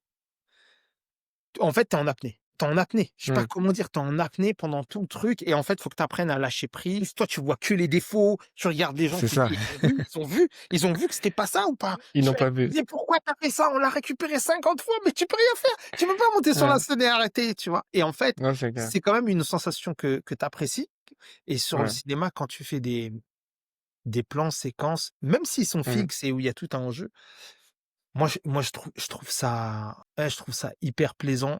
Après des fois en fait les montagnes russes, les hauts et les bas, Mmh. c'est un peu fatigant. Dès que des fois tu as envie de faire des trucs plus cool et tout, mais Mmh. finalement, mais c'est mon appétence quoi et donc après tu te poses les contraintes qui vont avec ça. Mais maintenant Mmh. j'essaie franchement Mmh. j'essaye plein de trucs différents, de gré ou de force, ça dépend des J'aime situations. bien la phrase de gré ou de force. Ouais, bah, parce qu'en Elle fait, est pas mal. si tu as pas d'argent, si tu as pas d'équipe, si tu as une équipe, mais si tu as pas de temps, en fait, tu es obligé de choisir tes contraintes. Tes contraintes Mmh. quand tu es en mode artiste, comme j'ai dit, indépendant ou même quand tu travailles avec le système, Bien mais sûr. tu es obligé de composer avec, c'est ça, en fait, c'est Mmh. choisir tes problèmes quelque part, tu vois? Et en faire tes forces. Mmh. Mais Ouais, ouais. justement, tu parlais de d'artistes indépendants. Ma dernière question pour toi, ça serait: quel conseil tu vas donner à quelqu'un qui veut se lancer ou soit marcher dans tes pas, en fait? Ce qui est bien avec les conseils, c'est que ça peut te donner, de la force, mais en même temps, parfois, tu vois, ça devient parfois des carcans parce que tu te dis: «Ah ouais, mais si je suis en contradiction avec son conseil, lui, il a déjà fait ci, il a déjà fait ça». Donc Mmh. moi, je pense que c'est savoir qu'il y a autant de chemins qu'il y a de personnes. Donc tu peux apprendre beaucoup en observant. Selon ta capacité, tu vois? Il y en a qui sont des observateurs, il y en a qui ne le sont Mmh. pas. Si tu as la capacité d'observation, tu peux apprendre beaucoup en observant, en écoutant les autres, en écoutant moi et d'autres, mais ne pas être arrivé je continue un chemin. Je suis, Mmh. un cheval au galop qui trotte, qui marche, qui repart au galop, tu vois? Et je pense que ce qui est important, c'est d'arriver à comprendre que tu es dans ta voie, dans ton chemin, tu vois? Et donc ça veut dire que tu es moins dans, la comparaison ou la ressemblance avec le chemin, de l'autre avec un A majuscule, tu vois? Et OK. je pense que ça, c'est un point essentiel et c'est très pernicieux de comparer ton chemin intime, tu vois, à ton niveau ton propre chemin, donc qui est plus intérieur, tu vois? Où tu Mhm, en es, tes désirs, là où tu veux aller et tout, avec ce que tu perçois extérieurement du chemin des autres. mhm, Gap, en fait, si tu pouvais te comparer, ça serait avec la réalité intérieure du cheminement de l'autre et c'est là où c'est intéressant quand on échange comme ça, tu vois? Parce que ou tu sais, quand on parlait au tout début d'acteurs mhm, noirs au Canada, c'est tu vois ça. ce que je veux dire? Ça, c'est intéressant parce que en fait, ça devient un partage circulaire. Mais quand tu fais des comparaisons linéaires comme ça, tu peux v ça peut être tranchant pour toi, tu sais, Mm, ça peut te trancher parce que tu te trompes, tu vois? Moi, je connais des réalités intérieures de gens où extérieurement tu peux te dire que, oui, mais en fait, c'est pas un tu vois, il y a l'illusion, il y a les mm, apparences et il y a la perception extérieure. Donc je pense que c'est important, d'avoir un regard tourné vers soi et de vraiment, voir son propre cheminement, quitte à, tu vois, à faire un pas en arrière, un pas sur le côté, se bien tromper, sûr, mais ouais. continuer d'avancer. Je pense que c'est la meilleure des choses et s'il y a des choses que tu vas faire qui ressemblent, sans que tu le saches, au cheminement d'autres personnes. Moi, Mhm, je peux te dire, j'ai des choses qui sont édifiantes par rapport à des gens qui sont très connus ou moins connus et que mhm, je faisais, mais que je savais pas. Mais en lisant leur biographie ou en yes. lisant un livre making of qu'ils ont écrit, je pense notamment à Melvin Van Peebles, qui est vraiment, quelqu'un dans la création et la production indépendante d'extraordinaire, qui est le père de Spike Lee, le père c'est un gars Mhm, extraordinaire son chemin. Melvin Van Peebles, je lui conseille, avec Bad Das, Sweet, ouais c'est ça, c'est formidable. C'est lui sur sa BO, comment il a financé le film, notamment en faisant une BO du film et sur cette BO, mhm, quel est le groupe? Et donc la BO s'est vendue à et quel est ce groupe? C'est Earth, Wind& Fire et c'est mhm, lui qui les a tu vois? Et en fait, moi j'ai découvert que j'avais des points de convergence, de similitudes énormes, mais sans me dire: «Il faut que je fasse comme Melvin Van Peebles». Je l'ai ouais, découvert ouais. de manière rétrospective, il était déjà décédé et en fait, c'est là où Mm, tu t'aperçois, c'est comme si tu t'inscrivais dans